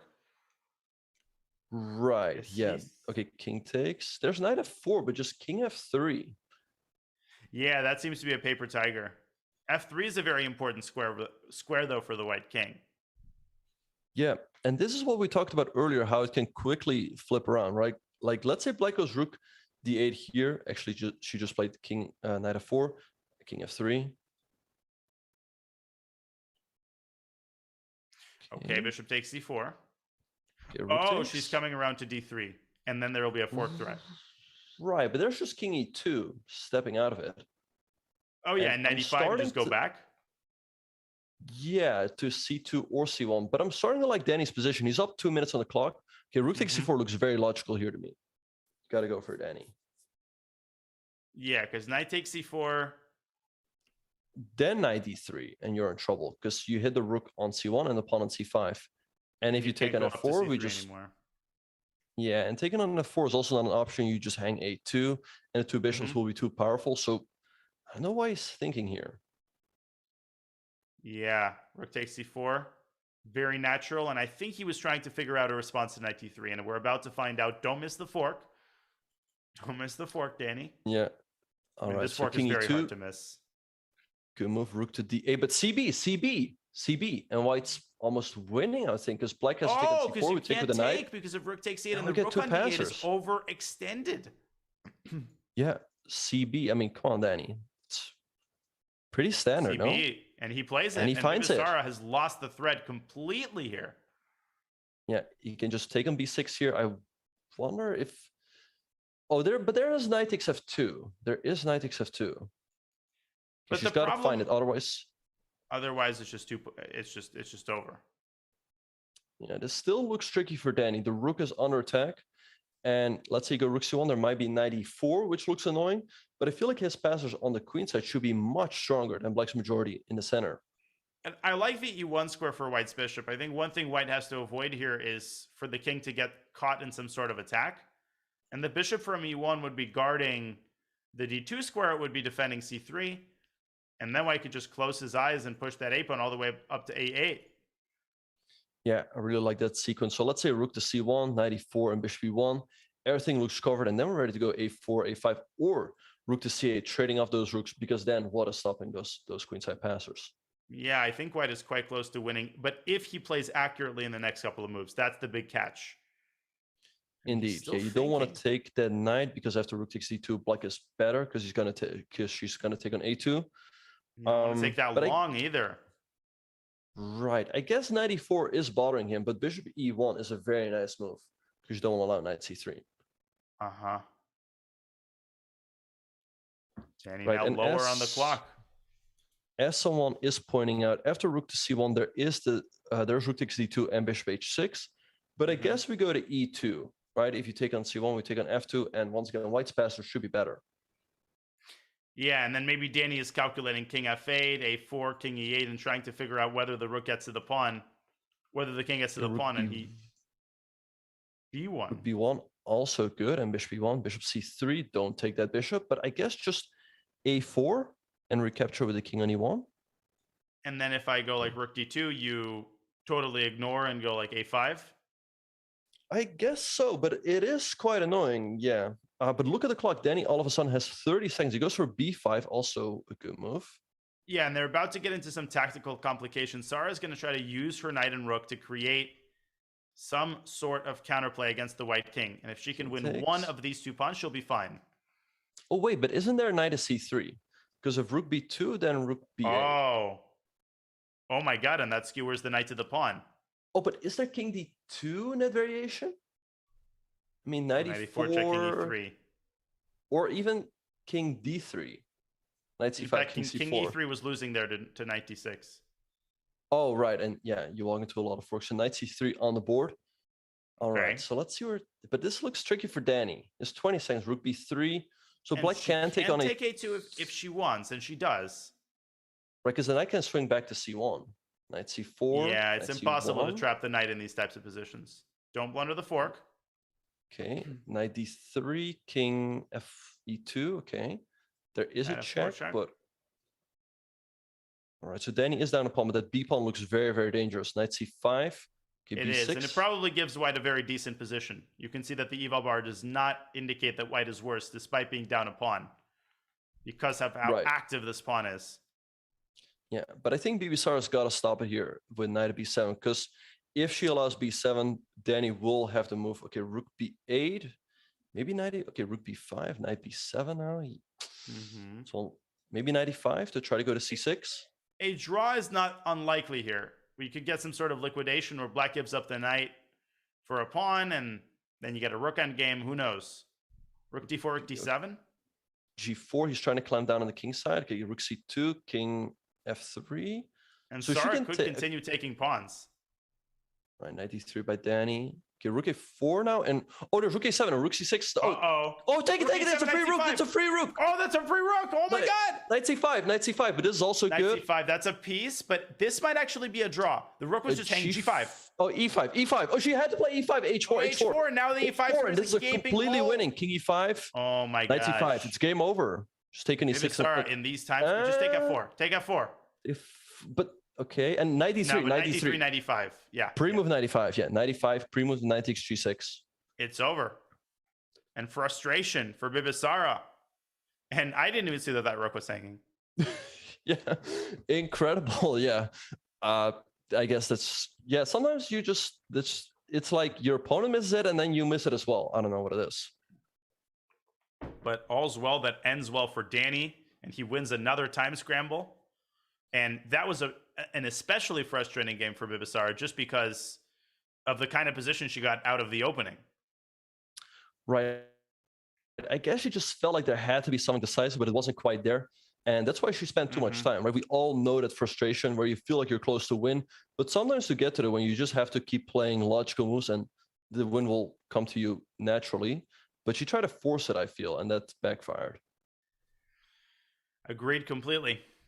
And we have yet another Queen's Indian position, yet another unbalanced structure where Bibisara has taken on d5. And I always feel that white is slightly better in these positions, but Danny has been holding his own. Yeah, so let's see whether Danny is going to go for c5. I think he has to, right? I mean, otherwise that moment will just pass. Because if 95 is coming. Right, yeah, 95 will be annoying, exerting pressure. Okay, he goes rook e8. But now I like your move 95. Rook to d1. I don't know about rook d1. I thought 95 was a lot more to the point. And then e4. Right, I guess he just dislikes the fact that if white takes, he has to recapture with the knight. I mean, you do get some activity there, but of course you have to isolate a pawn on d5. So okay, he's swinging his knight around to e6 first. Right. Okay, so knight coming to e6, not much that white can do about it. And it's going to pressure the bishop on f4, and you don't really have to move the bishop on f4. You can... Okay, but she does move it, and she's trying to soften up the d5 pawn. Right, so do you think she just wants to give up the bishop for the knight after 96? Yeah, I mean, otherwise I fail to see what bishop g5 would be doing. I think she wants to take and then go like e3 and, you know, potentially still 95. But it's not that impressive. I think Danny has solved most of his opening problems. He goes 94, though. A bit of a strange decision, because now he has to take with the rook. Cannot take with the queen because that hangs d5. And now I feel like I'm a little bit surprised too. Should be pretty happy with the position she got, right? She traded off that dark squared bishop, which is a bit of a worry sometimes, right? And now she can just play e3 or the move 95. Totally. And now it feels again that white has claimed a sizable advantage out of the opening. Yeah, right, no, so this has gone a little south for Danny. Indeed. Yeah, so 95. Let's see. So I don't think knight takes c4 is too worrisome for Danny. He can still just recapture with the pawn, and that should be fine. So we see him going knight at g6. Offering another trade of knights. So do you think she should take it or keep those knights on the board? I would consider seriously a move like knight d3, because the knight on g6 is also completely restricted by the pawn on g3. So knight d3 would sort of leave the knight in the dust, whereas a trade would kind of give black a bailout option. Right, yeah, I totally agree. It makes black's play a lot easier. So I like that move knight d3 that you suggested. Yeah, knight d3, and then potentially in some situations you can go knight b4. Right, yeah, there could also be a potential... She goes f4, which is also possible, but it does expose her king a little bit. For sure. Now her idea is to recapture on e5 with the d-pawn, exerting tremendous pressure from several different sources on the d5 pawn, which is, of course, the bane of black's existence in many ways. Indeed, yeah. So I don't think Danny can take on c3. He actually could take on c3, but he cannot take on e5 because, yeah, after pawn takes c5, I think the pawn on d5 is simply going to get lost. But the real problem for black is how do we activate this bishop on b7, right? It's just doing a defensive job. Also, that knight on e5 is really annoying. We would like to play a move like f6, but then white's going to take on g6. And then after knight takes c4, we suddenly can recapture with our pawn. Well, I have an idea. Don't play the Queen's Indian. Yeah, play the King's Indian. An active light squared bishop. Yeah, play the King's Indian. Right. Although then you have a bad dark squared bishop. Right, yeah. But yeah, we see Danny thinking here. He's getting a minute behind on the clock. Queen d6. Yeah, this is not really his style. These types of slightly worse positions where he's got to flounder around and, you know, try not to blunder a key pawn or some sort of tactic is just not, you know, not what he... I mean, it's not really something anybody likes. Right, yeah. Yeah, and we really despise those players who like to play like this Yes. with white, right? Absolutely. Anyway, We queen of could, we d6 could by name some Danny. names, but you know, we will spare them. All right, e3 by E3. which looks like a very sensible move, just slowly improving the position. Okay, rook d8, nice move by Danny. And I would I like White's rook c1 at some position here, point, but yeah, I was just going to ask you, how do we increase the pressure? Well, I would consider starting. I mean, there is this idea of pushing that a pawn up the board. Kind of awkward, but something to consider. I would also go perhaps rook dc1. And the bottom line is you're trying to find the right opportunity to take on e4. Like, when is the moment ideal to take on e4? I don't think it's now, because after d takes e4, black also gets this. No. Black also gets the d5 square for his bishop, which could offer a nice central blockade. Indeed, yeah, I think that would solve black's problems. And yeah, after bishop d5, then we can play the move f6 to get rid of that annoying knight on e5. So time is evened up here. And yeah, she takes with the bishop on e4. Wow, I'm honestly very surprised at that, because that creates now permanent weaknesses on the light squares, which would give black later on in the game pretty decent counterplay against white's king. Yeah, knight c4 and maybe queen e6 to go to h3. And as you said, all of those light squares have suddenly been weakened. So a move like h5, h4 also comes to mind here. For sure. Well, first, queen back to d7 goes Danny as he aims for some of these key weak squares on the king side. And I think don't see it here for white. Maybe d5. Right, d5, but I don't know. I do worry a little bit about her king side here. And Danny could actually consider the move knight h4. Because if you take there's queen g4 and you force a draw, and then he just keeps his 2-point lead. And he would be more than happy with that. This is very likely to be the last game of the 5-minute portion. He goes b5. Knight a5. Wait, there's our knight c6. Knight c6. Oh! You will have to... Ooh, that looks very tough to deal with. Takes back, and then I guess there's like knight d5. Right, I guess you're still hanging on. You can move the rook, but it looks really tough. You actually cannot go to e8 because of knight d5, and I think you just lose. So taking on c6 and queen c8 looks forced, but it looks very tough for black there. Okay, and then you take on d8, you go rook d1. But she misses it. Queen b4. God, knight c6 was just a slam dunk move. h5 by Danny. He's walking right into it again. Knight c6 again. I mean, you get this monster pawn on c6, and you open up the d-file to your advantage. Yeah, and she's got to go for it, because if she's too slow here, Danny will go queen g4 and h4, and then he'll get his attack rolling on the king side. He's really one move away from starting to create concrete threats against white's king. But does she see it? I mean, she missed it on the last move, and now she's spending a lot of time again. Yeah, and that knight on g6 is a nice defensive piece. She takes on e4, but that's going to really cost her later on if that diagonal opens up. Then he goes h4. Maybe okay, so he just keeps his foot on the gas pedal. Yeah, also keeping time on the clock. Probably not the best move there. Maybe knight back to f2 to defend all the key squares. Knight g5, but queen g4 here. How do you defend? I mean, king g2, you can always take a knight h4 is there. d5 is always hanging. Queen g4 is automatic. You got to play it, and you got to play it quickly. That's the kind of move that it doesn't matter if it's good or bad. You got to do it. And Danny is thinking, but queen g4 looks really scary. Oh, and he goes for it. What about king f2 here to defend everything? Because you don't want to go king g to king f2 on the board. Now, d5 also is hanging. You could capture that with your rook at some point. The question is when. Right, but the problem is that the f3 score is guarded by the knight on g5. Right. Oh, he takes it. Takes d5, so he does. Takes. But f6 is a huge threat now, hitting the knight. So maybe you hit the bishop with queen d. No. Or queen c5, but I guess I go rook d7. And I mean, with the time situation, I really like Danny's chances here. And what's great for Danny is that the d1 square is controlled by the queen, so you can't even try to create back rank mate threats with rook d1. Otherwise, that knight on g5 would have been very effective because it stops the king from escaping to h7. Yeah, 13 seconds here for Bibisar. She's got to make a move here. Danny still has a minute. Queen c5, rook d7 looks like a good move here. Defending the bishop, moving the rook away from the queen's line of fire. You could also drop the bishop back, but then there might be like queen a7. I don't know. Then it gets very Yeah. messy. Right, so rook d7, nice move, but then a queen c2. There's got to be something here. The evil bar went all the way down. Is there like some sort of no? Sorry, 95. There's queen h7, but I mean, white's king is wide open. She's stopping f6 takes. by keeping an eye on the knight. Okay, takes, and then queen h5, queen h2. Yeah, how do you stop that? How do you stop I don't think you do. Then he has 25 seconds. Is he gonna find it? He senses that there's something, but he can't find it yet. Takes, and queen h5 wins on the spot. And he moves back to e6, and that wasn't the way. What is that?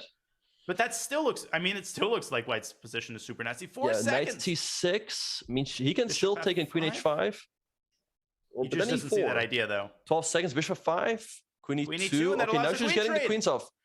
Oh she's my getting the God. queens off. f6, but that comes a little too late. 94, but FG, that's a free piece. That's FG. just a free nice. Oh my God, she didn't move the knight away. And he takes it. What was 94? Bishop takes g4. Danny up a full piece here. c5. c5, 95, also good move. Threatening 90. And she flags. She resigns. No. Danny taking a 3-point lead here. Unbelievable. What did we just see here? And Bibisara, she had a chance to trade queens. And instead of calmly taking the queen and moving her knight back, she went knight back to d4 and left the knight on pre. Incredible. Yeah, very weird mistake by Bibisara. But what I think was really her mistake is that she traded on e4, giving up the light square bishop, but she didn't have a clear follow-up as to how she was going to protect those light square weaknesses around her king, and Danny took full advantage of that. And Danny didn't play perfectly by any means, but his time management after Bibisara tied the match at 2 apiece has been nothing short of divine. He wins 3 in a row. He jumps out to a 5-2 lead, and Bibisara has her work cut out for her. Wow, Benjamin, this match is looking really, really different from Bibisara's first round victory against Irene yesterday. And we will see if she is up to the task in the 3-minute segment. She has a 3-point deficit. Danny Rensch cannot be happier with the outcome of the first segment. You're watching the I Am Not a GM Speed Chess Championship. We will give the players a short breather, and we will be back with the 3+1 segment on the other side of this break. You can watch top chess events right on your phone? You don't even need to download an app. Just open any mobile browser and head to chess.com/events. You can see what's happening right now, check out top games, see results, and so much more. Try it for yourself at chess.com/events.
We are counting down the days to the 2022 Candidates Tournament, which will be coming your way from Madrid in just a couple of very short weeks. This is going to be one of the most epic, one of the probably the most watched Candidates Tournament in history, and chess.com will have all of the coverage and all of the video feeds from Madrid. You will not want to miss chess.com's coverage of the Candidates Tournament. June is going to be a chess month for the ages. Benjamin, I'm sure you've gotten this question a gazillion times. Any, key insights on the candidates? Any bold predictions?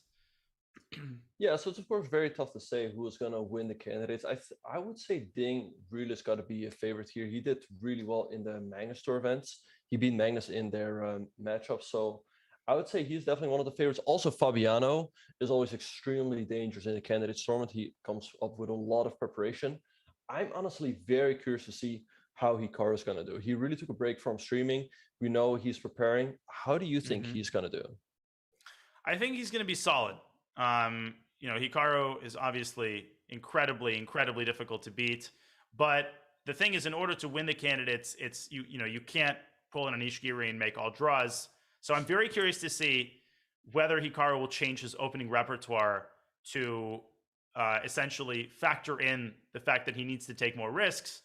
It's going to be really interesting. But speaking of interesting, the 3-minute portion in this I Am Not a GM match between Bibisara Sabayeva and Danny Rensch has kicked off. And we have, for the second time in the match, a Fian Keto King's Indian. Yeah, we see them going for the same line. Danny going Queen C2 and F5. So the move B3 here looks very natural to me, but Danny's got to realize that after A5, he cannot play the move A4. Yeah, that was the source of a ton of problems, giving away that B4 square like that. Right, and knight at D1, but after E5, this feels like black has a Dutch with like 3 extra tempi.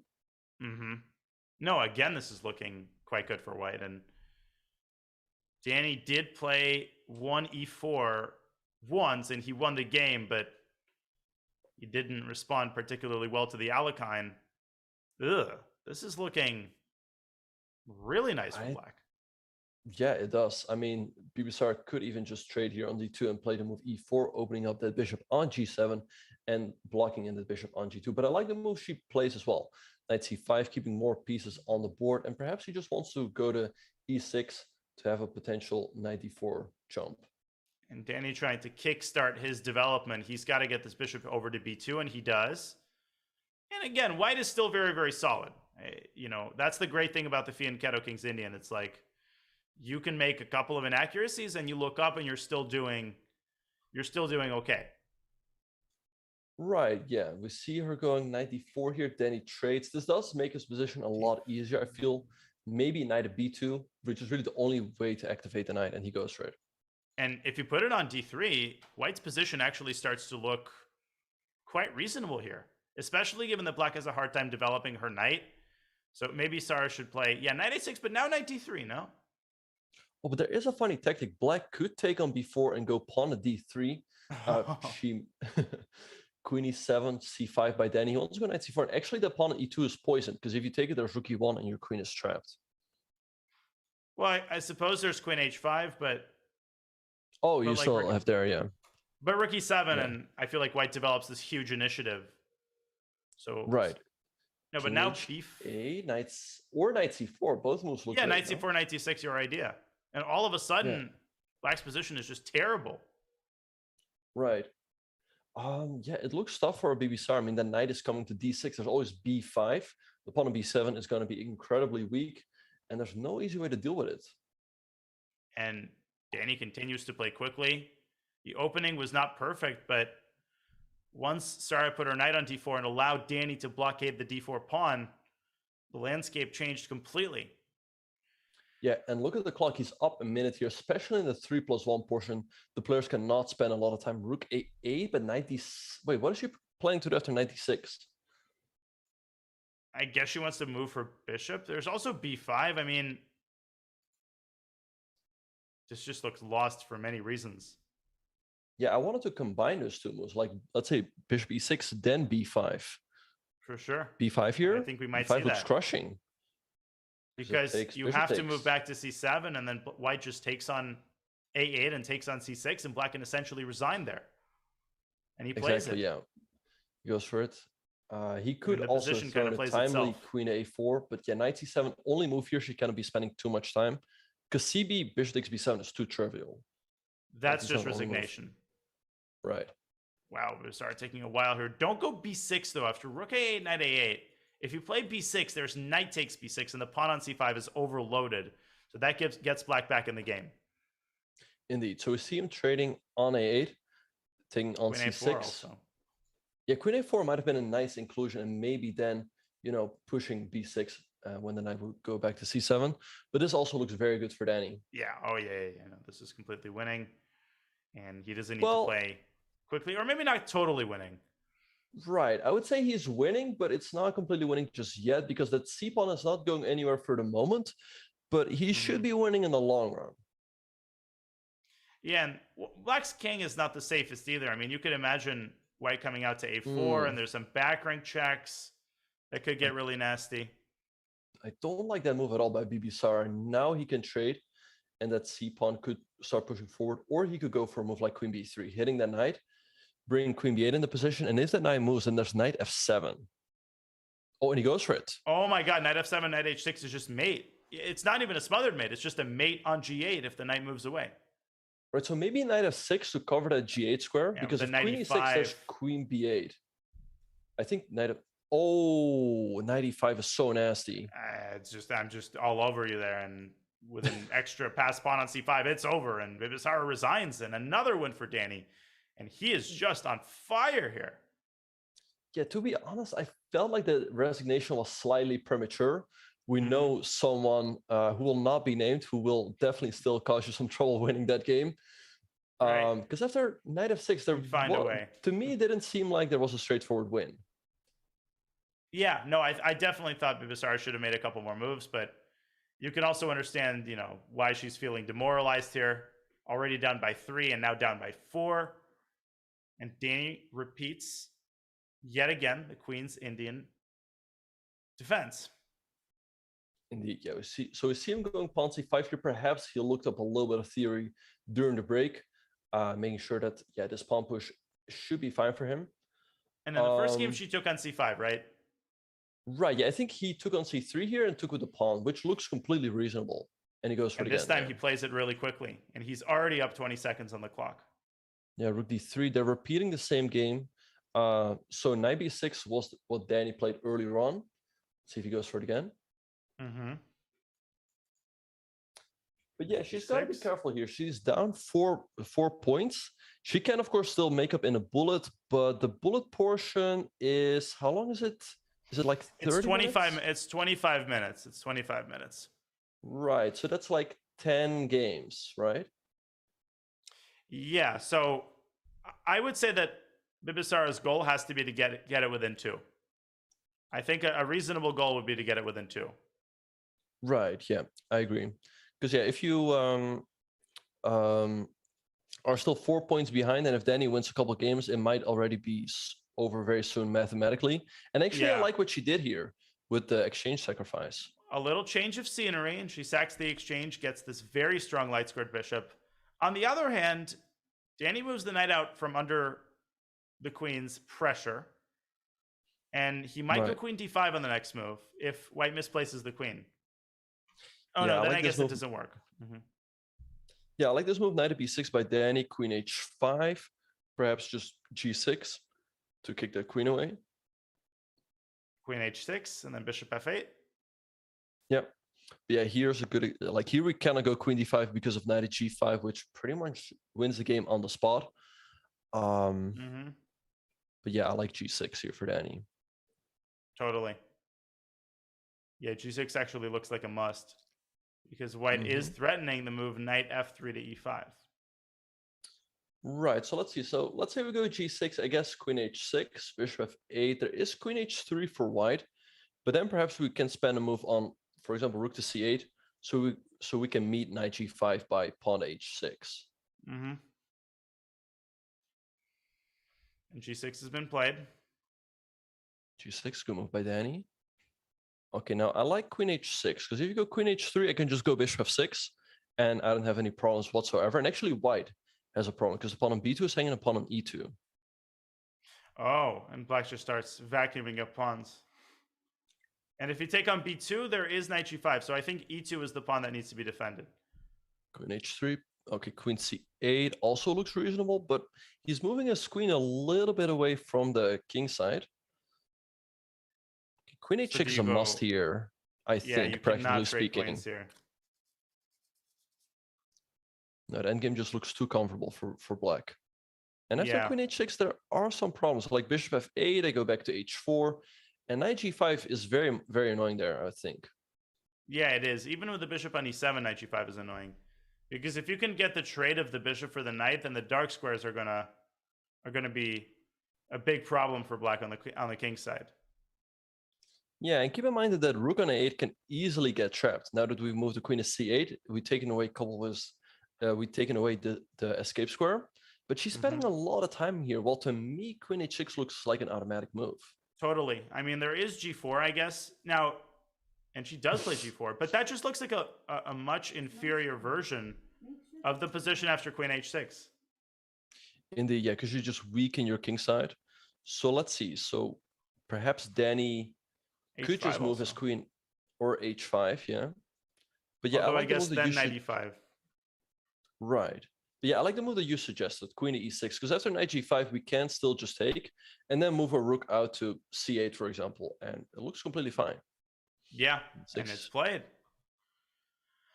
Yeah. She's really got to try to speed up because she spent a minute on g4, which does not seem to be justified. No, not at all. And it's down to 39 seconds. e3, perhaps just rook 88 looks very natural for Danny. Just activating the rook. Knight e5 is always an option.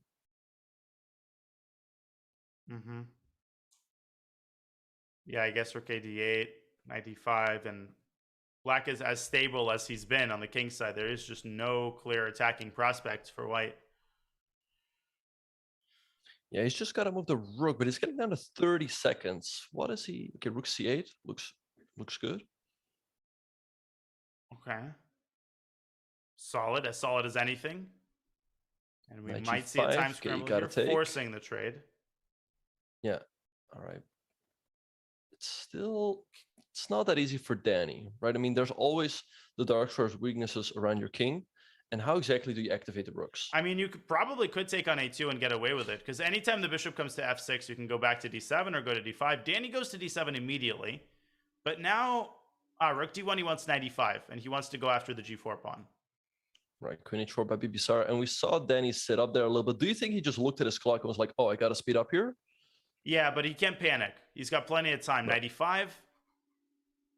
Right, but there is a potential bishop d5, which looks really annoying. Okay, bishop d5 now. Here. Where do you go? Because there's bishop takes f7. Oh, I don't know what you do. Bishop f7 is a big problem. And Danny missed bishop it. Takes f7. Bishop takes f7. That's game over. And it's over. Yeah, and queen h7. Queen h7 checkmate. Because king e6, queen e7. And that's going to be a very frustrating loss for him because he was very, very close to consolidating and essentially winning. But allowing, yes, that c4, c3 move, allowing bishop d5, that was the culprit. Indeed, and we see Bibisara here pre-moving the opening.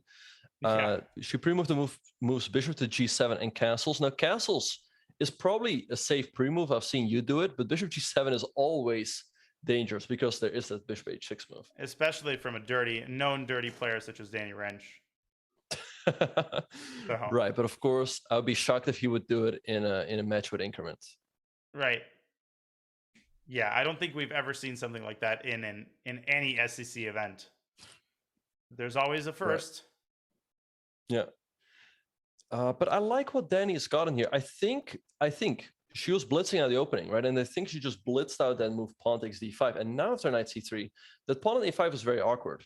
As we saw in that game earlier, a4 is the move here for black to chase that queen away. But now black is just not in time. Right. And g6 by Bibisara wants to go bishop a6. I mean, just move a rook to c1. I think just rook a c1 looks very pleasant for white. Mm-hmm.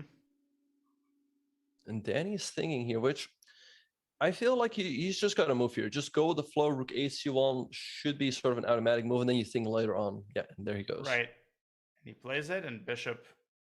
The question is for Bibisar, where she put the bishop? Bishop B7 or bishop A6? I guess bishop A6, yeah, because there's also bishop C4, annoying the white queen a little bit. And I feel like if white can get in a couple moves, like let's say rook after D1 and knight E5, his advantage looks really pleasant, but it's not that easy for the moment. Is there? Yeah, knight D5 doesn't really work because E2 hangs at the end of the line, I guess. Indeed, yeah. Let's say bishop A6, rook E1. Okay, there's bishop so C4, this sets up but knight you just... D5. Well, knight E5, there's knight takes D4 still. No, this sets up knight takes D5. Sorry. But yeah, there is bishop C4 here for black. I guess we go back to D1 or rook C8. Yeah. Okay, so now you're right. Knight E5, knight takes D4 is a bit of a problem. Right, but what about... So okay, so it goes A3. He had to move knight A4, and B6 looked very awkward to defend there. Right. And bishop C4, queen A4. Yeah. It's not easy to find a move here for black. Yeah, black could also just play a move like E6, solidifying the pawn on D5, so knight A4 can always be met with knight at D7. I think you should play that, and you should play that fast, because, again, Bibisara is dropping down on the clock. She's down a full minute, and there's been no clarification in the position at all. Yeah, so bishop C4, queen D1 quickly by Danny, keeping the pressure on the clock. Knight H5. Okay, where does Danny go with the bishop, though? E3, maybe, to prepare knight D2? Yeah, I like that move. And then Bibisara's got to play E6 sooner or later. Yeah. Maybe right after bishop E3, so that you can move the bishop back to A6 if necessary. Indeed. Yeah. So let's see. Danny's spending quite some time here. I mean, bishop G5 is also a move, but after H6, okay, he goes knight E5. Yeah, he says you don't have to move the bishop at all. Right, but takes an F4, pawn takes, I don't know. I feel like in the long term, white's kingside is very weak. Because E6 and queen G5 or queen H4 is coming. No, definitely things have deteriorated a little bit here for white. No question about it. Right, and I would love to go D takes C5 here and after E6, E4, but the problem is that there's D4 by black, keeping that bishop on G2 close. So maybe Danny could take with the F pawn and then followed up with E4. So F5, E6, and E4. Okay, he plays DE. E6, okay. Now so definitely. E4. Oh, but D4. No, it's a terrible move. Now F4 pawn is very weak. And F4, as you mentioned, is very, very weak. After bishop H6, like, how do you even defend it later on? Or queen H4. D4 by Bibisara. 92. Yeah, oh, D3, D3. It's over. This game. Yeah, Danny's got to be very, very careful here. He just lost that game, which he should not have lost. And he could easily... He's going to lose this game as well. Just got to be careful not to lose a couple games in a row and let Bibisara back in the match. Yeah, Bibisara just seemed a lot more confident in that middle game, even though Danny was at some point doing perfectly well. And now queen H4, rook D4, anything is good here. Yeah, and that's the tricky thing about breaks, right? Where you can be in a flow, right, going into the break, but then the break slows you down, so to speak. Mm-hmm. And we see that happening here. Bishop H6. I would think maybe queen G4, because if queen F3, there's always queen H4, and I don't see how you're defending that pawn. Yeah, his only chance might be Bibisara's clock, but I don't see a way for white to complicate the game at all. Yeah, I don't see it either. I mean, if you go H4, H5 is just way too slow. We see him going queen G4, maybe D2 followed by... Oh, but queen D3, there's bishop F1. Yeah, one more trick there. 28 seconds for Bibisara. She's queen D4. Okay, Danny's got to try to hang on here. If he hangs on and gets her low on the clock, he will get some chances. D2. Bishop F1, there was a threat, so she moves to D first. Right. But yeah, maybe he's just got to go bishop F1, sit tight and then go H4, H5 and, just chip away a little bit on black's king side. So now maybe rook F8 or rook D8. Bishop F1. Okay, rook anywhere, rook C8. Good move. Knight. No, but I think it's B2. No, that's and rook C6, but there's no threat in the position. Yeah. No, I think Danny just blundered B2. It was already lost, but he just exacerbates it, and now it's easy. Queen c1, bishop f4. Oh no, bishop yeah, f4, that's a queen nice f4. one. F5 though, F5, and with One 16 seconds, there last are some chance. threats here.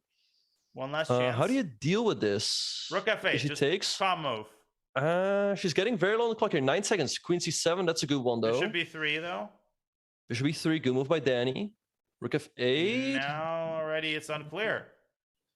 Knight takes f7 and e6. Oh, That's a real and if opportunity you for take, Danny. There's e7 and there's even some under promotions there. Indeed. And he goes queen d3, hitting the pawn on g6. that's- Oh, there's queen e5? FG, Or queen g5. Goes queen d4, but that looks too slow. Queen g5, king f1. King f1. It's not over. She takes E6 still, e6. You gotta blast it out. Oh my pawn god, takes why f7 might is win this? practically bishop g7. That's a great defensive move. And king h8. No, but now black is safe. Queen d3. Yeah, black is queen f4. Knight Knight f5, knight f5 f5. maybe. He's still fighting on here. Bishop He's finding c2, great to create a moves. batter. Knight takes g7. Queen Okay. h1, queen e1, king f3. King King e2, escapes. king King f3. escapes. Queen And if- d4. A queen take. Knight f5. Knight f5. Knight f5. Knight f5. Knight f5. Knight f5. Knight f5. Knight f5. He finds it. And king e. Oh no! No, No, queen queen h5. h5. Queen. King h3. Knight g3. Knight g3. Only move Oh, he blocking finds the it. check. King d2. King Rook d7. f3. Okay, and it might just be a draw here. King e3, and we No. might shuffle. Okay, king e2. King e2. King e2. Visara's King playing e2. for it, but she could lose this. She could lose this. King f1. Oh, queen h3. King Queen escapes. h3. And knight e. Rook Oh, e1. rook e1. Oh, wins the And queen. you lose the queen. Oh, Danny forgot about it. Oh. And Bibisara manages to pull it off by the skin of her teeth. I thought Danny was already safe there. I didn't see rook e1 either. He fought back so well, but he blundered the last trick in a position, and Bibisara does get that win, closing the Danish lead down to 2 points. So was there a move there after, like, so the mistake was to play king f1. You had to walk to the d file or something? If we just pull up the game real fast. Well, where he was the actual couldn't. decisive mistake? Well, king f1 was a decisive mistake, but there was knight e4 or king f3. Oh, king f3. And actually white is maybe even, yeah, probably a draw. I mean, black doesn't have more than just like a series of constant checks. Unbelievable comeback. But Bibisara maintains her composure and continues to find tricks all the way until the end. What a game. Right. And look at this one. Danny is already under a lot of pressure. She just played the Oh, move he's e4. tilting. Wait a That minute. pawn Is there cannot some be- sort of... ED. ED, knight takes f4. Is there d6? Yeah, ED, knight f4, d6. And Knight this takes is just devastating. g2. Nah, but knight f7. Oh, she recaptures instantly on f4. I mean, but now Danny is very much in the game after Why? bishop d6. But I mean, look Bibisara at is white just- pawns. Her tactics have just been really, really subpar this match so far. D6 is something you got to see. I mean, this is Or at this least is basic consider, stuff. yeah. This is really basic stuff. And now Danny is okay again. Yeah, I actually like his position. I mean, if he gets a couple moves, he can go knight h5. And how do you protect that pawn, right? So that's why she goes queen at d1. But maybe G6? g6, preparing that move knight h5 again. And queen f6 after that, or queen h4. And f4 is very weak. Indeed, white is up a pawn here, but look at these pawns. They're all split. She has two sets of double isolated pawns on the f file and the d file. So I really like Danny's position here. b5. Yeah, but okay, you want to go b4 and go after the a3. Okay, b5 only, I think, creates a weakness on c5. I don't really see the point of that move. Right, I think he just has to go g6 here, preparing the knight h5 move. Yeah, there's only one strategy. There's only one target, and he has to focus on it in a very single-minded way rather than, you know, scattering around on the queen side. Right. No other Danny moves. He has to play g6. Yeah, Danny's taking his time here. Just got to be careful not to fall too far behind on the clock. But yeah, to me, I don't really see another plan besides g6. I don't see another move. I mean, You could consider b4, and if takes, you take, and then you want to eliminate the knight on c3 and the pawn on d5. But I don't like knight d7. It looks too passive to me. yeah, and H5. that allows the queen to get to h5. Now you might have to play g6 to defend against f7. And he goes for it. Queen h3, knight Okay, takes go back to f7 is a f6. threat here, I imagine. So yeah, knight f6, a knight f8. Way I too guess he wants to passive. go f6, but that looks really ugly. What about knight e4? Yeah. Bishop takes d5 though. Knight f6. Right, but is that the end of the world? Anyway, she Yeah, I plays think rook it's pretty e3. Also a unpleasant. very good move. Just bringing another rook into the game. And the thing is with the rook on e3 is that if Danny goes f6 and let's say the knight goes back to d3, you don't really want to take the rook on e3 because after f takes e, all of a sudden white's pawn structure problems are solved. Yeah, white's pawn structure is completely corrected there. So queen g3 queen defending the G3. pawn. Yeah, and this is the annoying thing of like she has those double isolated pawns, right? But it enables her to put a knight on e5, which you never want to take, right? Because then white gets a huge pawn center. And Black's queen G3, position it is looks terrible here. The knight e4 is coming, rook a1. And the Queen fact that Danny G7. created this hole on c5 is not going to help him either. Right. I would just go rook a1 here if I was BBSR, just keeping up the pressure.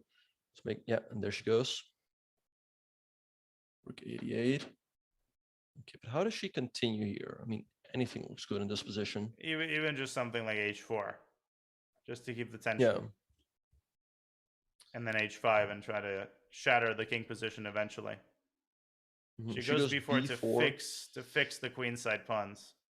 I don't see a move here for Danny. I mean, if you go a5, you hang b5. He also has no what time. do you play?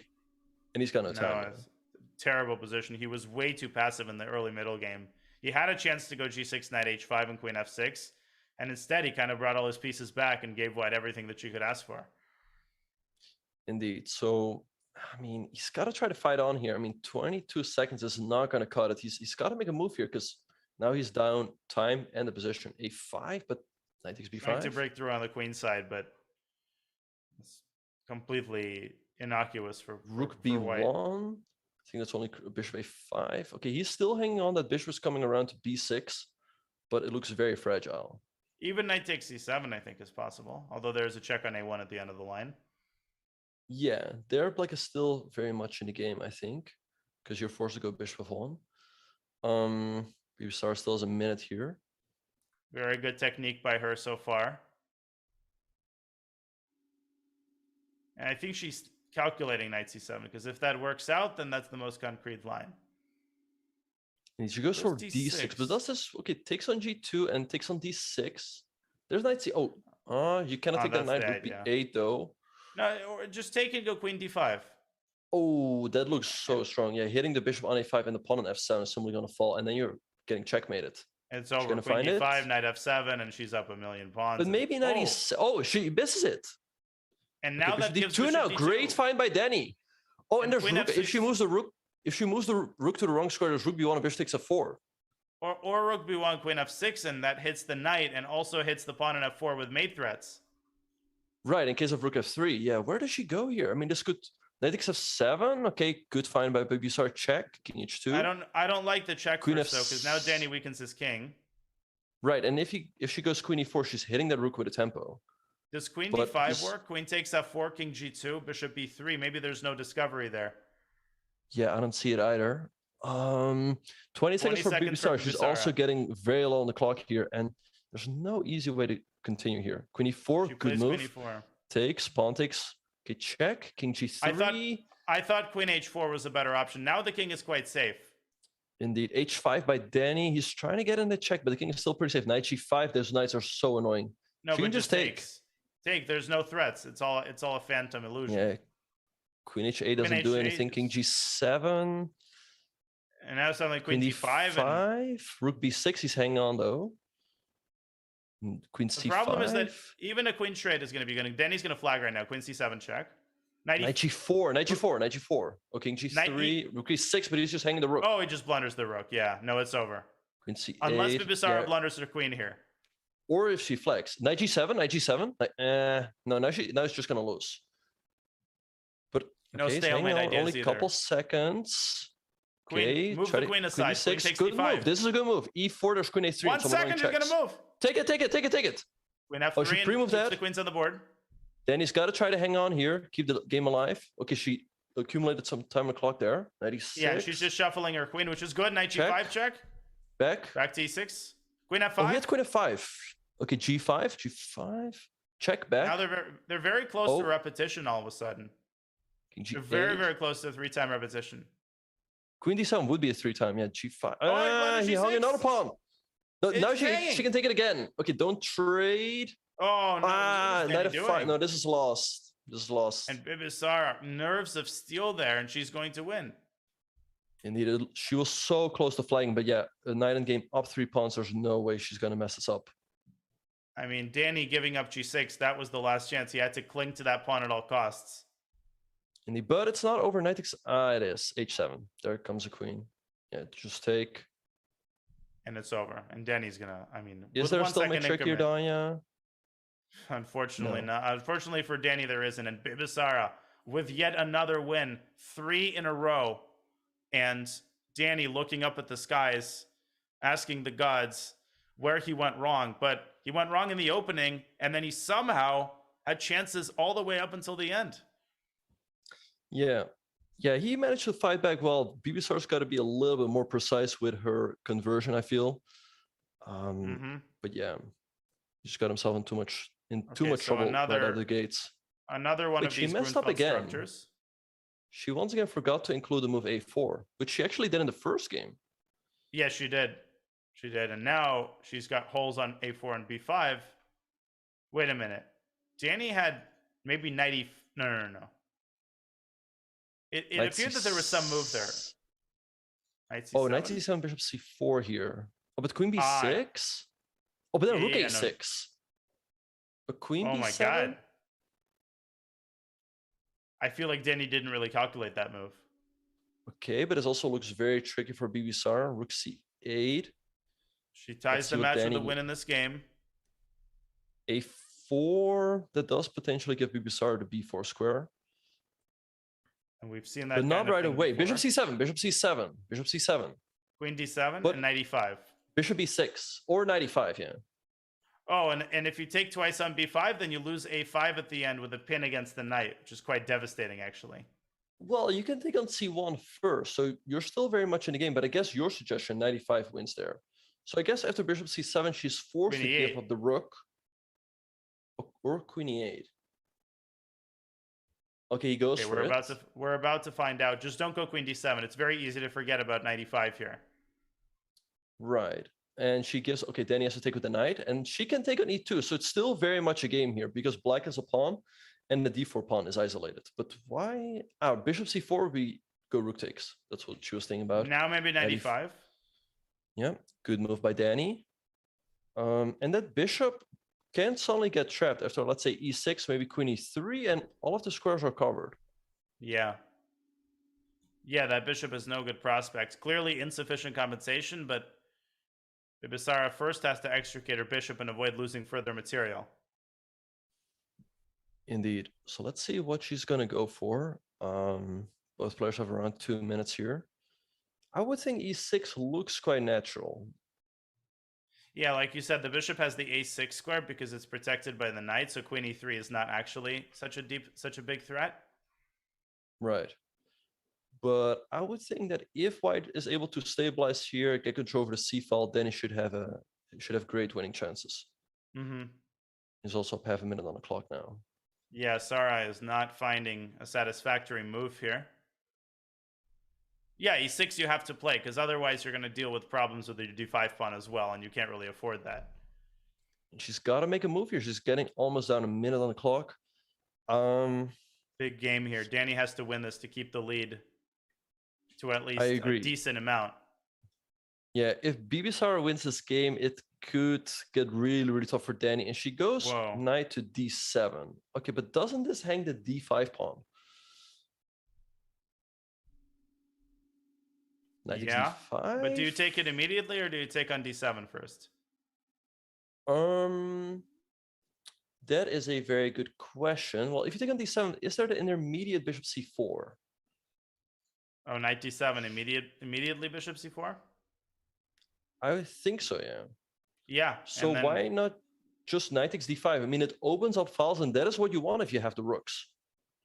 Yeah, and all you really have to calculate is to make sure that your knight is not going to be lost, and it's defended twice.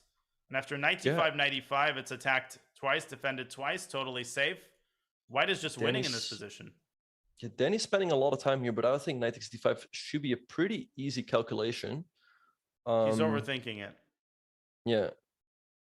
And he's got to be careful because let's say he goes for a move like f4, right? Then Bibisar, and he takes on d5, right? So what has Bibisar plan here? Or did she just forget about that move altogether? I think she just forgot about the pawn. She forgot to play e6.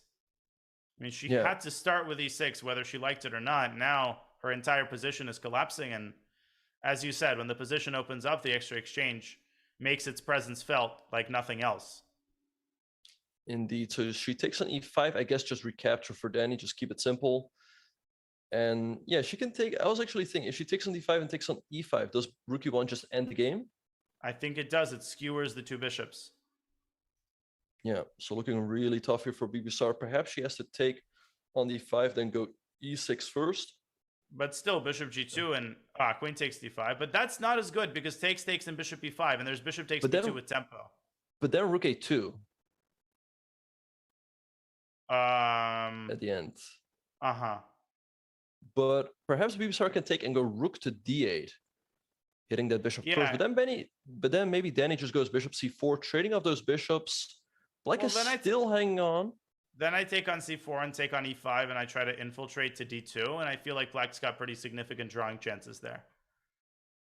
Yeah, I agree. I feel like he misplayed it with the queen capture bishop c4 play though. Okay, so she trades and takes an e5.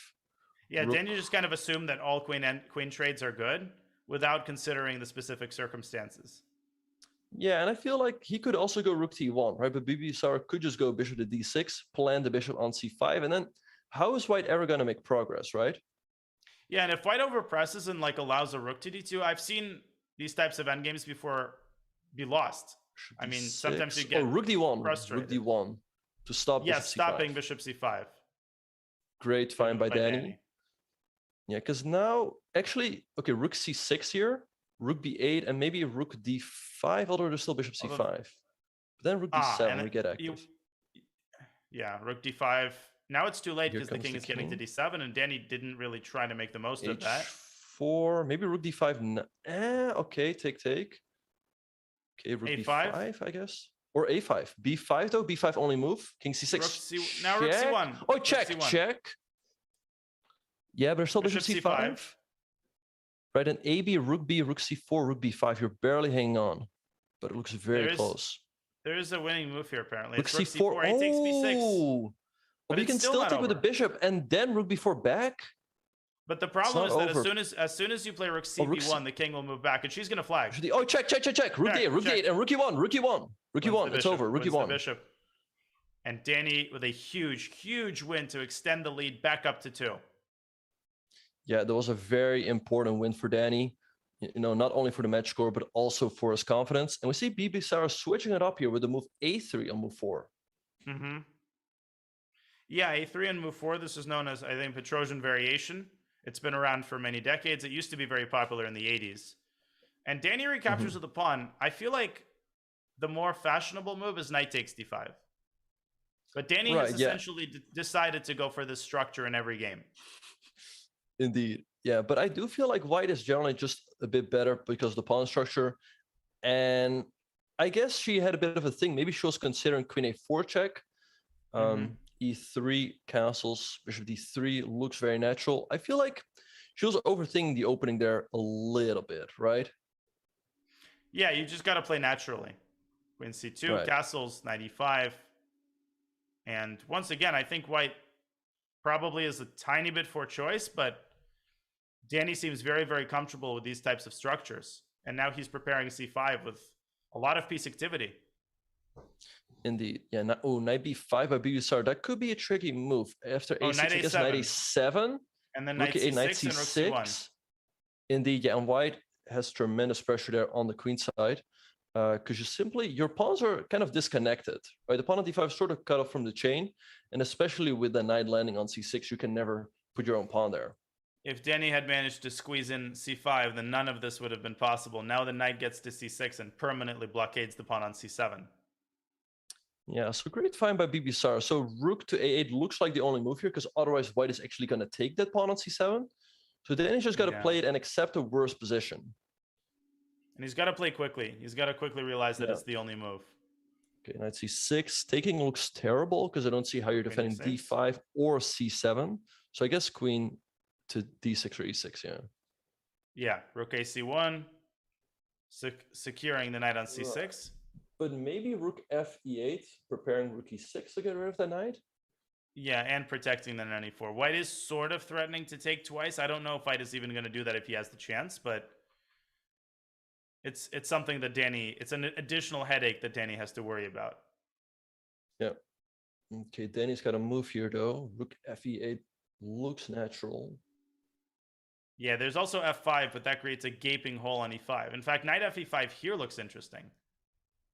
Yeah, he goes knight ef6. Yeah, I like knight fe5 because you cannot even take. Because then white takes the pawn and you're just lost. Yeah. Okay, she moves the other knight, but now he can Now play... c5. No, but then knight takes d7. Right, no, but knight takes d7 because you cannot take with the knight because you hang h7 and now you just hang c5. This is pretty much Danny, winning. Once Danny allowed the knight to get around to c6, you could tell that it was going down the toilet. Yeah. No, this is looks completely tough. winning, actually. Because white just plays b4 to support the pawn, which Danny might have also underestimated. Rook ac8, for example, simply before, and you're never going to win this pawn. And white's going to put a knight. Oh, also bishop f5. So. Oh, yeah, bishop f5 wins the game on the spot. F5, yeah. No, so it's let's over. see better. Do you think Danny should drag this one out to keep less games in the 3+1 portion? He plundered it, by the way. Yeah. No, I think he should. Yeah, I think he probably should drag. Well, the next game I think is going to be the last either way. So it actually doesn't really matter. This game was not going to be the last. So right. Either way, I think the next game is going to be the last, and Danny has to try to win it to at least get the lead back up to 2. Yeah, for sure. He might stall it out to give himself a little more breathing room. A little more time to recuperate. Right. But I feel like he also just got to play here because, okay, the game is lost, but we saw those other games, right, where he was also lost, but he really fought back, came very close to still salvage a draw. So, you never know in Blitz. He's just got to play here. And looking forward to the bullet, it doesn't seem to me that Danny's time management has been markedly worse than Bibisara's. And the time scrambles have gone either way. Like, some have gone his way, some have gone Sara's way. It's impossible to predict what's going to happen in the bullet. I don't get the sense that Danny's just going to get blown off the board. Indeed. Yeah, no, I think it can really go either way. They're repeating this line. So f5, I guess. Okay, rook to d1 is what he goes for.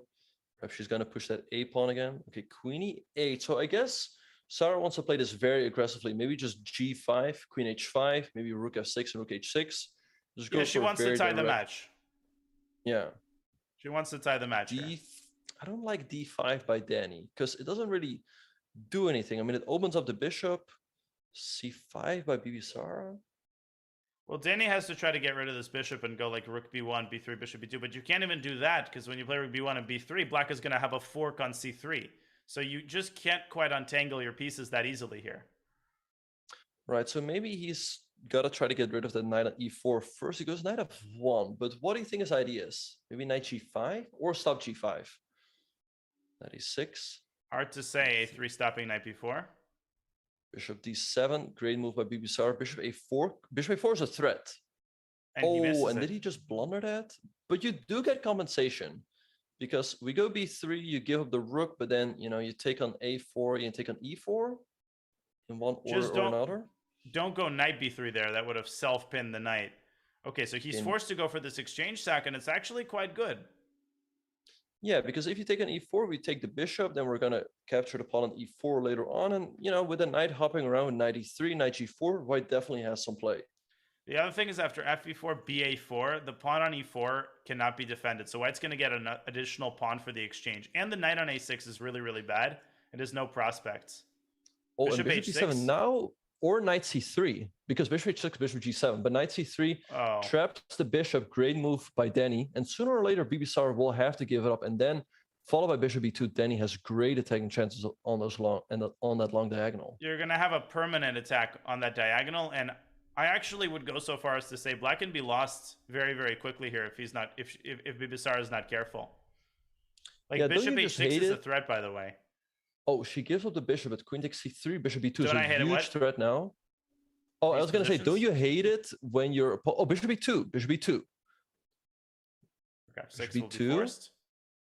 Yeah, rook f6, but then maybe, you know, knight d2 and 2 and e4. e4. E4 right away. Also, oh, I guess he wants pawn takes. Bishop b2, rook f6, and then knight d2. Yeah, Sarah Takes keeping bishop this in her b2. back in her back pocket. Now bishop b2 and knight d2 looks amazing. Yeah, rook No, f6 only move. Sorry, Danny keeping it in his back pocket. I Oh. would say. Right, rook f6 only move. I don't know what she's thinking about because e5 de, rook f6 on the board. Knight d2 looks very good here, but still bishop he takes with the bishop right away. I don't like that at all, though. Why not try to take it with a knight to dislodge the rook off of f6? This is a very inefficient move. Indeed, yeah. And now this gives Sarah a chance to maybe coordinate her defenses. Queen f7, rook f8. It's still very nasty, but at least now black can take a little breather. Indeed, yeah. But I just wanted to say, like, don't you just hate it when your opponent blunders? Because then he blundered the move bishop a4, but he's actually Right. very much in the game. No, that's an incredibly tilting sensation because you know for a fact that your opponent didn't see this. Right. And there's nothing you can do about it. You don't get rewarded because you necessarily saw more than your opponent, unfortunately. Indeed. And she goes queen f7. And yeah, now knight e3 by Danny. It feels like the move knight e2 just completely escaped him. And Yeah. how is he going to try to increase the pressure here on Bibisara's king? Maybe f4, g4, g5, but it looks pretty slow. Yeah, that's not such a bad idea, actually. But maybe black can put a queen on g7 or something. And black has to keep in mind the idea of giving back the exchange, which black would do in a heartbeat if it meant eliminating the dark squared bishop. Indeed. So you're going h5, but it feels like that weakens the black king further. a4 by Danny, stopping b5. But was that really such a problem? I don't think so. And I think knight g2, knight f4 is a maneuver that white should consider. Okay, rook f8, f4 looks very natural here, making sure f2 is never hanging. Yeah, and then maybe knight g2, knight h4, going after the g6 pawn. Yeah. Okay. So let's see f4 by Danny. But I feel like he's taking a little bit too long for these natural moves.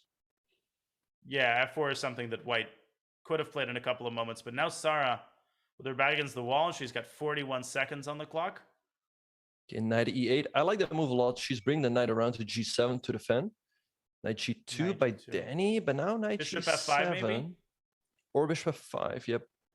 But if you take, you have to be prepared to take with the g pawn. Yeah. You yeah, start getting take under with the 30 G pawn. seconds though. And knight coming around to h4, and then perhaps even later to f3 and Okay, g5. rook e1, good move. Okay. Okay, king h7. Okay, knight h4, good move by Danny. Wait, is bishop takes g6 a threat? Not yet, right? But knight g7 Not quite. has got to be played here. Oh, Oh e5. man, this has to be losing. But don't play f takes e5. Very tricky defensive move, because then there's rook f1 with checkmate. Yeah, so what do we do? So take on e6, you take with the rook. And how do we And follow then that up? maybe no, knight g6, rook g6. Right. Bishop takes maybe- g6, same thing. Maybe h3 there. And if bishop takes? Knight f3. Oh, that's nasty. That is very, very nasty. And The you knight can't coming stop on the g5 family, forks everything. family fork Okay. on g5. You can't even move your king to g8 because this is checkmate. Is he gonna find it? So rook takes c6 on the board. I feel like that Yeah. that could be decisive at only 15 seconds for Bibisar. King g2. Don't Apparently like that not the move. Knight king h6 blitzed out by Bibisara. Okay. It's very good for H3, black that bishop the knight defends f5. g7. Oh, bishop f5 is bishop takes f5 winning there for white, or Also bishop d5. oh, right now 4 seconds. Bishop takes e3, but king takes. King Wait, takes. what? King takes. She doesn't have king back. No, king but back. just move. Yeah, I mean, Bibisar There's just gave nothing away the here bishop. for black. There's even f5 for white. Danny's overthinking, but he plays f5. f5. He goes for it. Pawn takes e5, queen d2. check, Rook check, e5. check. Queen d2. Queen d2. Queen d2. Queen d2. Queen Bishop d2 e5. and It's game e5, over. And you can't he even finds it. recapture. You can't even G5, recapture the you- bishop. Everything is pinned here. Bishop takes e5, and it's game over. You can't even recapture the bishop, and a great win for Danny to conclude the 3+1 segment as his lead moves back up to 2. But I think Benjamin, the Bibisara, has to focus on the positive. She was down by 4, and it looked like she was dead in the water before she went on a furious 4-game winning streak. All things considered, she's not in a bad spot going into the bullet.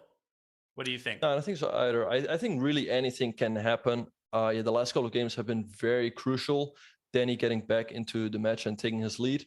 So yeah, I guess we'll see what happens in the bullet, but BBSR really got to speed up here.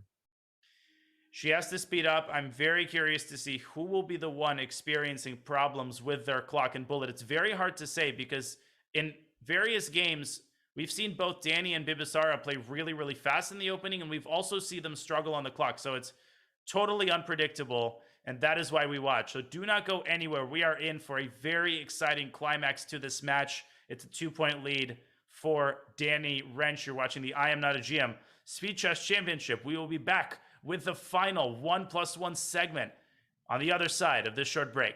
Don't go anywhere.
This is going to be a real-time breakdown of Danny Rensch's games all time on chess.com. That's cool.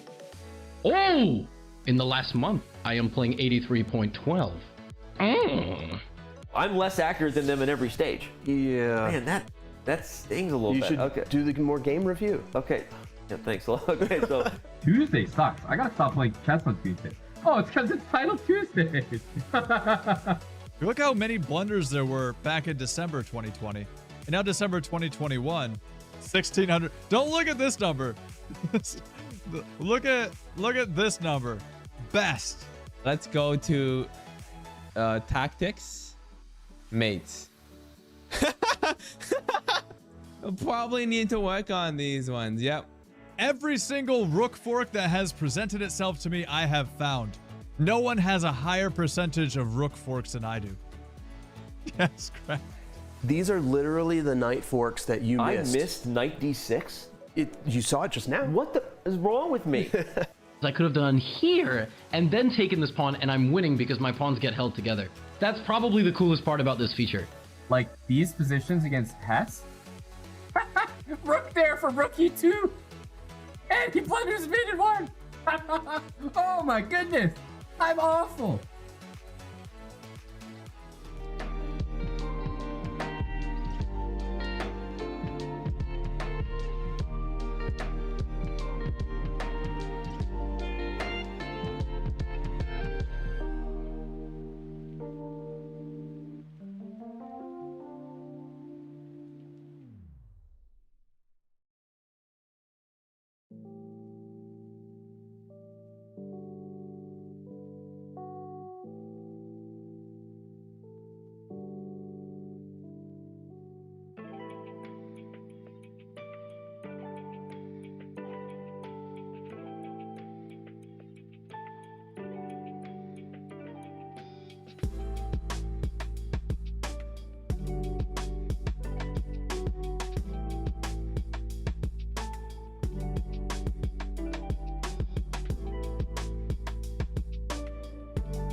I say I started playing chess when I was about 16, and chess.com was the way for me. I feel like chess.com really helped me with my game, just having from, the videos, the lessons, and everything that kind of goes into getting your chess game right. I would say one of the biggest lessons I learned from chess was to be intentional, right? To persevere, to make sure that every move and every step that I take is with a purpose and that I have a plan for, the moves that I'm gonna do.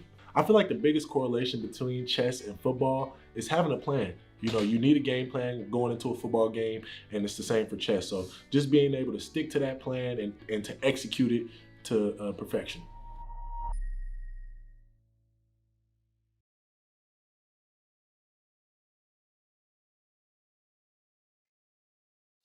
Blitz Champs is coming this July. Watch your favorite NFL stars compete for their share of an $100K charity fund. Legendary wide receiver Larry Fitzgerald will be joined by some of the biggest names in the league. Catch Cleveland Browns receiver Amari Cooper, Dallas Cowboys linebacker Micah Parsons, top 5 draft pick Kayvon Thibodeau, and others. It all goes down on July 9th and 10th right here on chess.com. If you're a sports fan, you will not want to miss Blitz fan. And if you're a chess fan, you will not want to miss this 1+1 concluding segment in our I Am Not a GM SCC match between Danny Rensch and Bibisara Asobayeva. It's a 2-point lead for Danny here alongside Grandmaster Benjamin Bach. Benjamin, Danny, he needs to be good, but Bibisara basically needs to be perfect. Yeah, I think these first couple of games are going to be really crucial. I think if Danny wins some of these games, he could easily take the match. But if Bibisara is going to win the first couple of games, she has a very good chance of winning here. So wait, what is Danny doing in the meantime? Isn't he just giving up d5? I believe he is, and I think he played a little bit too quickly there. But now c4 and knight h4, and this is very unpleasant. Nasty. Knight h4. And like knight anywhere really. And I don't see how you defend d5. Knight h4, good, fine. You just got to give up the pawn here. This looks terrible. I think Danny focused a little bit too much there in the early going and playing too quickly rather than on establishing a comfortable position. And now he's paying the price. Yeah, now he's thinking. But yeah, it's looking really tough. He's going to lose a d5 pawn, g5, but just c takes d5 here for Bibisara, and he's going to move the bishop. Let's see. And now knight back to f3, or even d6 was interesting, but knight f3, good move, knight d7, but Danny is still fighting on bishop f5. I think that's really important in bullets. He could have easily lost the game right there, but to stay in the game is really important there. Yeah. Bibisara will eventually try to set her pawns in motion with e4. Okay, Danny using Danny's his only trump card. c4, c3, and c2. This does look pretty annoying, to be honest. Or do you just Queen sack A2 is a after nice c2? move. I think c2 rook c1. Bishop Now knight d7. Knight c6 could have been considered, but Bibisara pushing her center pawns. Queen f6, and it's not that easy to push the pawns all the way. And Danny has moves like bishop a. Oh wait, but just take. Take it. Oh, yeah, just take it. No, rook e5. Okay, rook e5, rook e5. I think Bibisara forgot about rook e5. Oh wait, he had bishop a4, intermediate move. D takes. Okay. Oh my god, attacking both rooks at the same time. But the pawn on c6 is extremely strong and well defended, and the pawn on c3 can easily drop. So what does he do here? Rook d2 is coming. For. Oh, rook d2, rook d2. It's c2 and c2. Oh wait, did he mouse flip? Or no, I don't think so. I think he just to focus too much on defending the pawn. Rook d2 and c2 is winning for black. A queen b4, great find by Bibisara, and how amazing if move. Trade queens, I think you just lost. Queen e5, nice move by Danny, fighting on. Danny controls c7 and defends his pawn, and maybe h5, h4. Right, but that does give white the time to go queen e4 and try to trade it to queen. So 8 seconds for Danny. It's slow, but you gotta do something. Oh, he blunders the rook. Oh, wow. And that's a first game. And this does not bode well for his chances. That was a very, very, very nervous game for Danny, and he had a lot of chances anyway. Yeah, for sure. I thought rook d2 should be quite an automatic move there, but he missed it. Okay, so Bibisara managed her time very well there too. Indeed, yeah. All right, so Danny, I think he played the opening a little bit too fast. Okay, he's going for the same line as in the previous game before the break, but he should know that d5 is not really the way to go here. b3. I like this more than playing a4, of course, as he did the very first game that they had this position in. Right, so queen a8 by Bibisara once again, rook to c1. Danny, I'm sure, is well aware of Bibisara's performance in yesterday's bullet segment against Irene, and that could be making him more nervous. Right, and here she goes with g5, trying to go for counterplay on the queen side, on the king side, d5 by this Danny. time d5 makes more sense. Right, because you get the d4 square for your knight, so I like it a lot here. So knight d4. What is knight d4? But why not trade bishops first? I mean, that's the whole reason you Yeah. played d5. I thought so too, because there's always, maybe a check on the long diagonal. There's always potential for tactics. F4 by Bibisara, great move. And how do you love deal with this that? move? That's a great bullet move, and that creates tension on the king side. It weakens White's king. Oh wait, you can take an c5. Take an c5. That's. Oh, and that wins the knight because you can't move because the bishop hangs, and she sees it. And she doesn't. Queen h5. Okay, now Danny can make a move. It still looks annoying. Queen takes c7, bishop rook f7, queen d6. The white king is so weak. Oh, that's a queen! Oh my god. Oh Danny my getting goodness. a present there, but Bibisara, she does resign. So Danny getting his 2-point lead back. But man, that was quite a gift. C5 there, Benjamin, winning the knight in one move, and Bibisara has to see those moves if she wants to come back from this. And that would have tied the match right there and right then. For sure. So if Danny wins this match, that could But Danny really forgot be to the play critical d5. moment. He forgot to play Yeah. d5, and now he's going to get a really unpleasant position. But it's not the end of the world. He's going for some sort of King's Indian hybrid. No, it's far from the end of the world, especially in bullet. Right, but you are really lacking space here. So, He's trying to go like knight g7 and f5. This looks terrible. Yeah, but Aronian has, one bishop g5, bishop g5. I don't think you want to allow that. Yeah, good move by Danny. That's a big positional mistake by Bibisara. Now she moves her queen out of the way. Then she allows a takes b4, and the rook on a1 hangs in the corner. Okay, so she takes an h4. Where would you, as a King's Indian expert, go with the queen? Yeah, I like queen e7. And for white, I would go king f1, king g2 probably. Rook b1, trade on b4 here, I would think. Knight d7 first.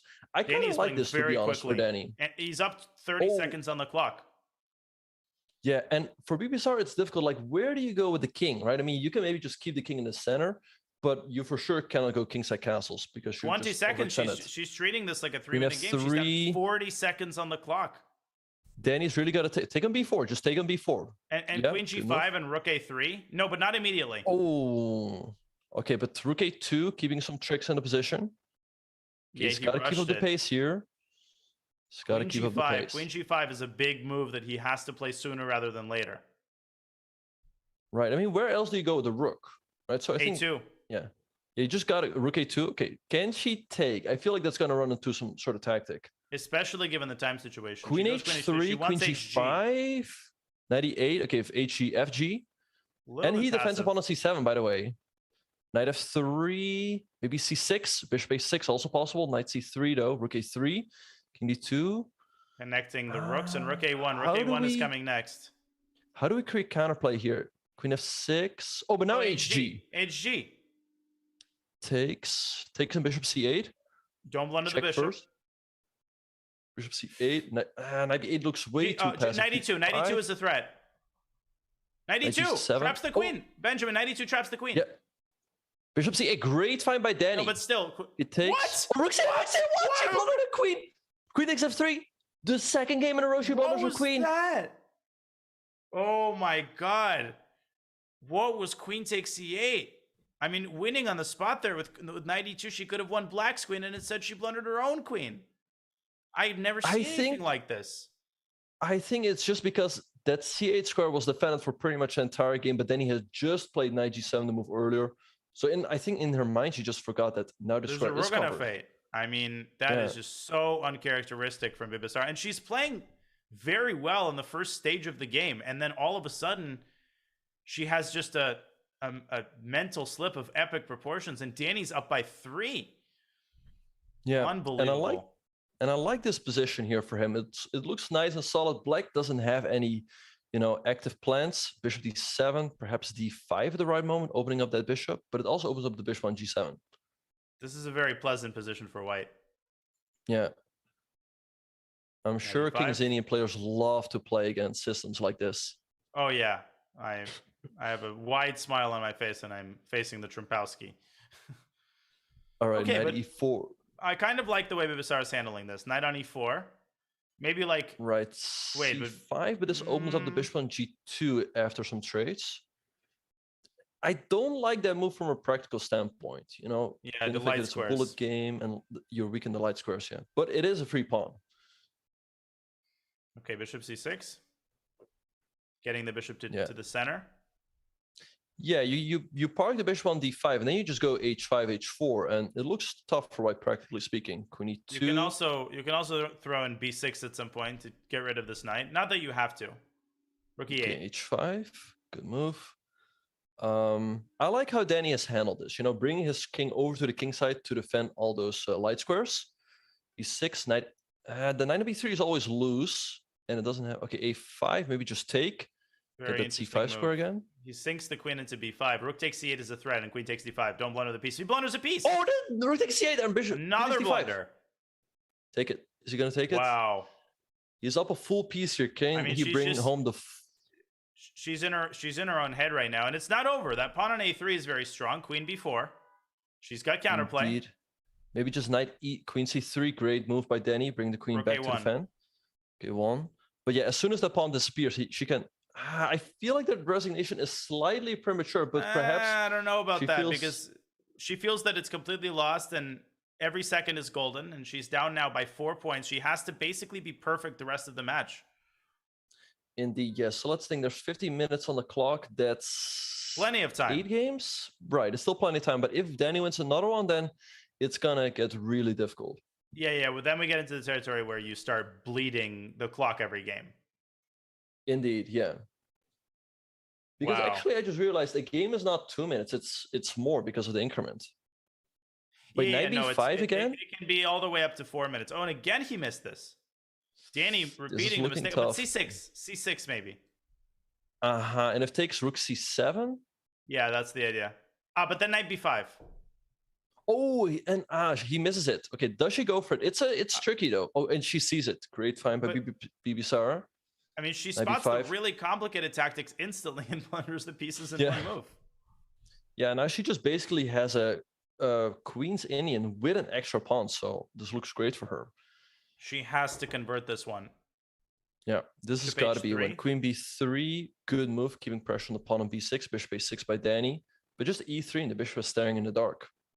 And I like the move bishop g2 to h3 to put pressure on the knight, which then softens up the b6 pawn. Right, maybe knight takes c3, but the problem is you can take with the queen, and you have b3 if you take that pawn. Okay, yeah, she goes for it. Good point, and b3 is coming next.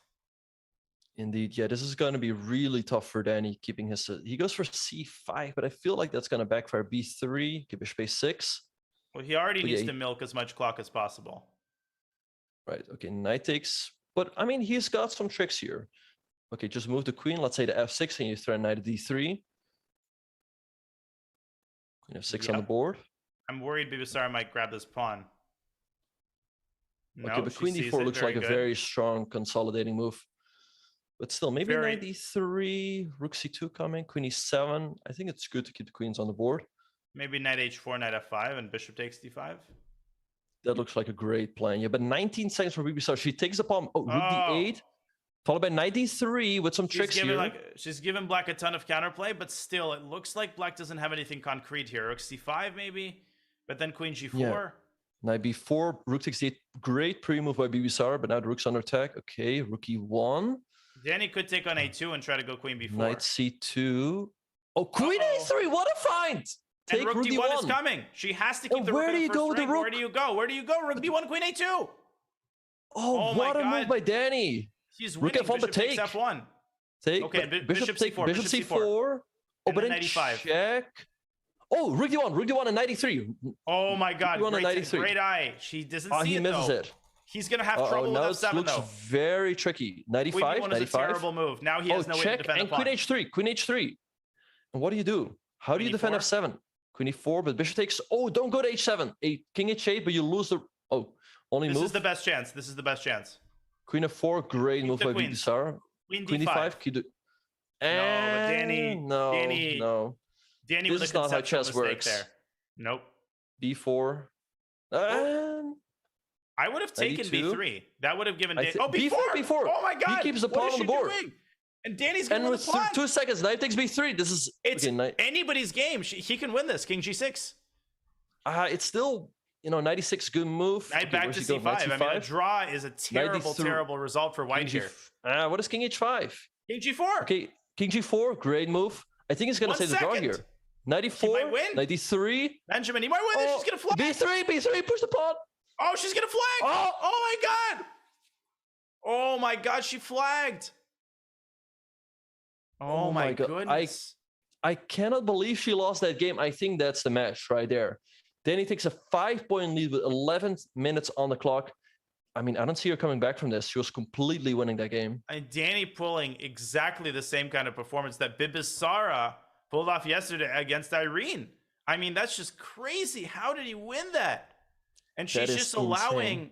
counterplay in like every conceivable situation. And all credit to Danny, of course, for putting himself in a successful position. And his time management has been excellent too. Yeah, that Queen A3 move was incredible, and that was really the start of all of Bibisara's problems. But yeah, she just flags way too many games. I think she's not really used to the 1 second increment. Like, as we said, you just got to move right away. You cannot think. And there were 8 perfect brackets before this round, and only 2 of them predicted a win for Danny Rensch. So this will be a big time bracket buster, assuming that Danny carries this match home, and he's better again, takes in Rook B6. Indeed. And do we know who was the other person who predicted Danny to win besides himself? I'm not entirely sure, but we'll try to find that out. Oh, but doesn't he hang D4 here? He does. I mean, he wants knight D5, but that seems like just Rook A7. You don't gain anything from this at all.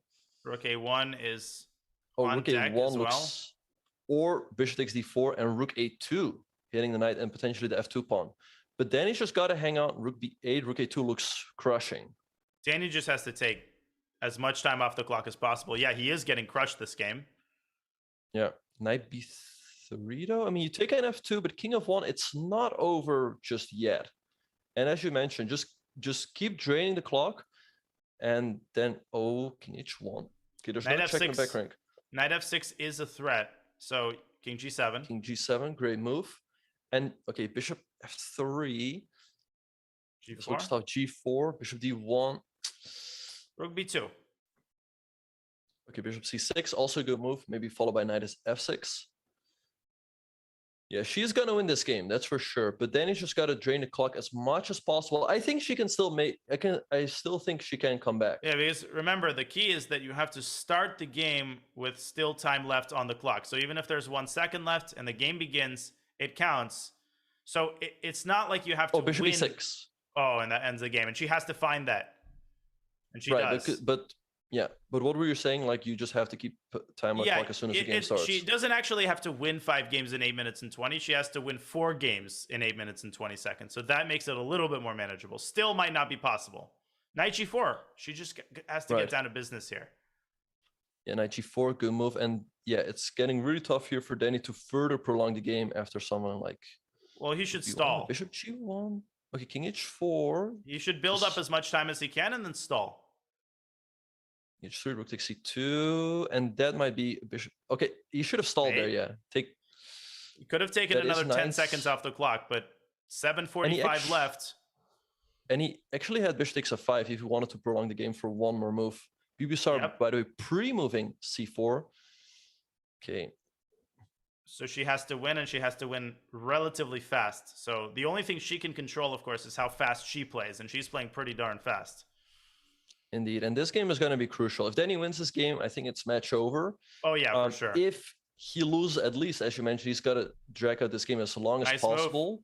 Wait, Knight takes C2 and Bishop C6, that is a free pawn, but White gets a ton of compensation. No, Knight D4, Rook F1, where do you go Rook C1. even? Like Bishop C7, Rook C7. Here, or Rook C7? Oh, wait, is this already game over? Because you do not have Knight This is already C5 winning. Rook B8, maybe? Uh-oh, E7, that's a bishop. E7 hangs. Uh-oh, this is not what you want if you're Danny Rensch, losing 2 games very quickly in a row. Losing a piece in like the opening, Rook A7. And Bibisara has to convert this very efficiently. She can't let 3 minutes come off the clock during the conversion phase. She has to go for mate. Yeah, but I think that's what she's doing. She's going to put another rook and a 7th and try to dislodge the rook from f8. Bishop d4 was an unnecessary move. Okay, but here goes the a7 pawn. I mean, she just got to play quickly. I mean, she doesn't necessarily have to go for... she's going for a bit of a thing. She just got to keep the flow going. No, but why even bring the king up? Just go rook b7 and take b5. I guess there's rook d5, so it's not quite as clear-cut as she'd like it to be. She's going around to g6, I think. Right, but now she moved back to... Okay, king f5 now. Right, so... King g6, king g6. King g6. And that's going to be Danny, another win very, very quickly. There was nothing Danny could have done about that, though, because if you had gone king h7... Oh, mate! She under checkmate! And she misses it. Oh, my God. And that is, but still mate. Still, this is crushing. You got to give up the rook here. Danny, just take the knight, and then drag out the game as long as possible. You just got to take the knight. You cannot resign here. Take the knight. Take the knight, make a couple of pre-moves, and drag it out, like you said, another 30 seconds. Every 5 seconds here is absolutely golden, but this is starting to get interesting again. He's still got to move here. You cannot, king f8, but you're walking yourself into a mating net. Rook h7. Rook h7, move! Rook h7 is... And rook h8 can be pre-moved. What did he do? Just rook takes e5. Okay, 15 now he's more going to seconds. drain the 16 seconds, but he could have dragged out at least, maybe... So why does he resign? Why does he resign? I mean, that's very gracious, but you got to play the match. And okay, so let's do some calculations. 5 minutes left. Plenty of time. There is enough time to start 3 games. Bibisara only has to win 2 of them and then start the 3rd with time still left on the clock. And she's got to continue playing fast and continue playing quickly and continue playing aggressively, I meant to say. Yeah, bishop g7. I like this opening, though, for Danny. It looks easier to play for white with black's king being a little exposed. But Danny's a gentleman, though. Why... e5. Right. d5, good move. But yeah, e5's a no-brainer. Make a move. e5, yeah, on the board. All right, rook e1, but e4, and where do you go with the knight? The knight is lacking any sort of stability. Knight d7, also good move, and Sarah already has a great game. Where was this at the start of the bullet? I mean, she's unbalancing the positions. She's getting exactly the kinds of positions she needs to be getting. e4, followed by knight e5. This looks great. I mean, where do you go even in the first place? Oh my God. I have an idea. Knight d4, knight e5, bishop f1. Bishop f1. Oh, knight f5. Bishop b... Yeah, knight f5. Knight f5, knight f5, knight f5, and knight e7. And white is knight f5. Oh, he misses it, but that was crucial. Now I think it's just going to get crushed. Knight g4. Yeah, bishop b6 gets the pieces gets all the toys to the nursery party. But just rook d8 and black the black position just really... Oh, but you're getting yourself into a pin here. King h8. Knight g4 resigns. Knight g4. I mean, this is just killing. Queen h6, also a good move. Maybe h3, but there's still knight g4. Okay, h3. But yeah he's got to be careful here. He's got to drag out this game as long as possible. And then if he can drag out the next game, he might, not have to play a third game, Bishop so to speak. d4. Oh, knight f6 also good. But rook 81, you're still in the game. She's going after material rather than going after queen checkmate. b5, and then knight e3. Or bishop e5, great move by Danny. Okay, and bishop c4, good move. And knight e3, he takes a pawn. Just go f4. Just go for queen g5. f4 now. What do you play?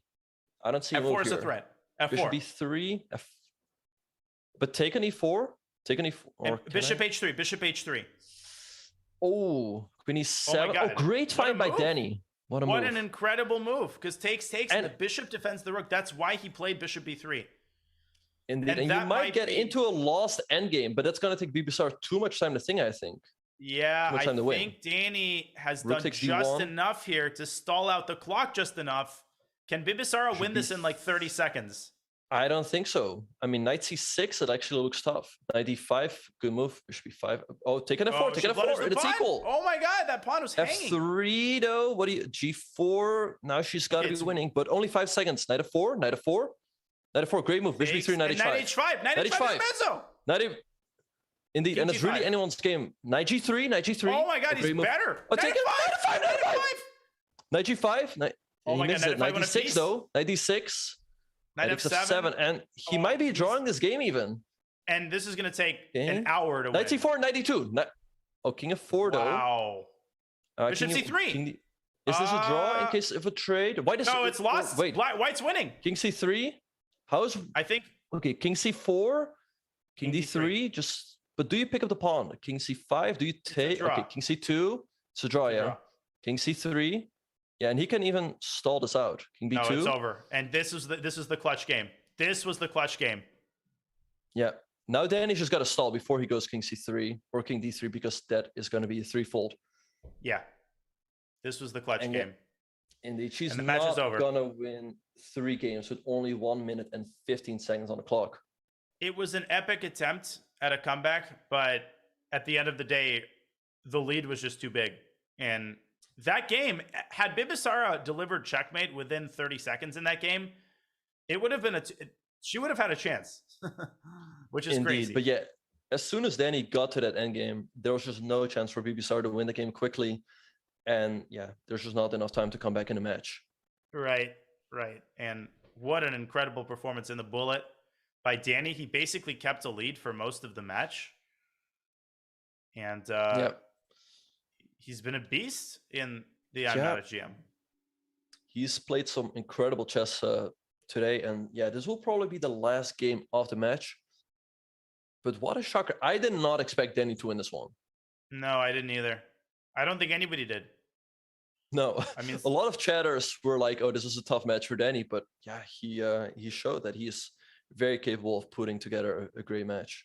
I mean, Danny's really good, and at the peak of his chess career, he was an incredibly good blitz player. So he still got it, and I think what Danny is showing is that if he avoids blunders, conceptually and in terms of his opening play and stuff, he's incredibly strong. He's no worse than anybody else in the field.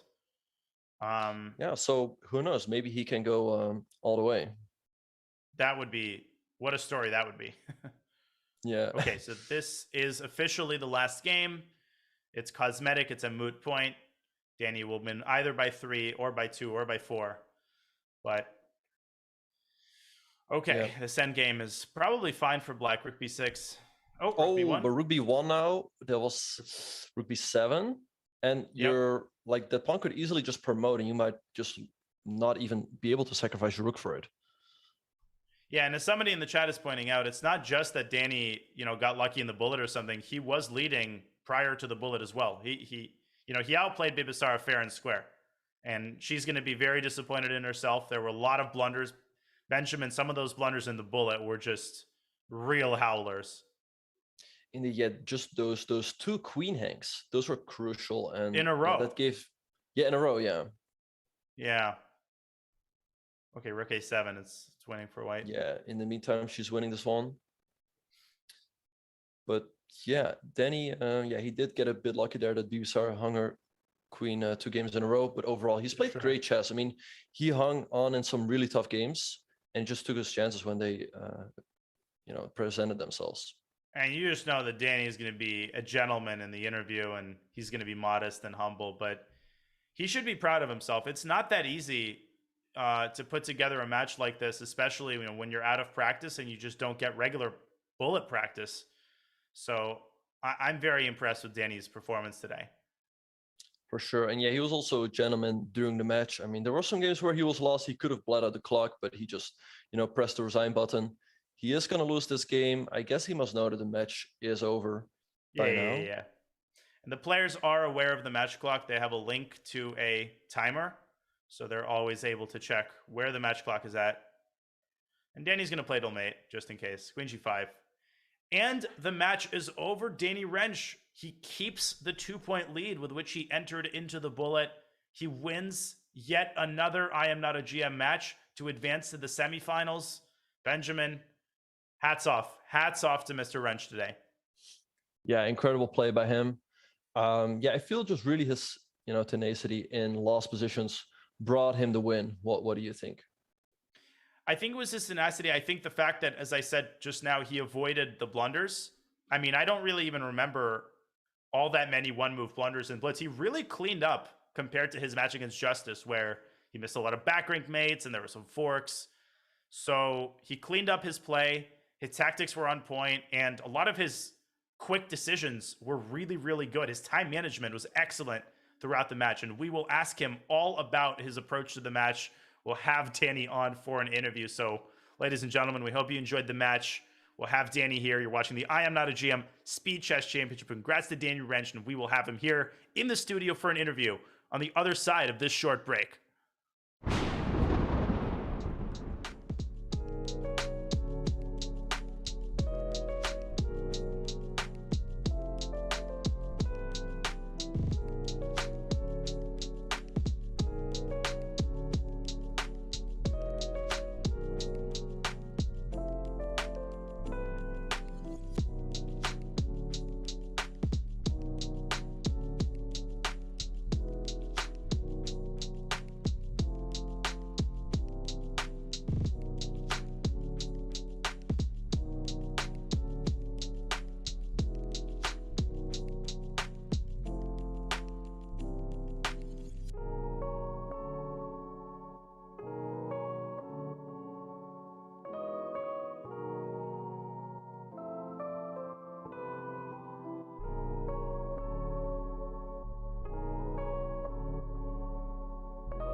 Welcome back to the I Am Not a GM Speed Chess Championship, and we have the players here for an interview.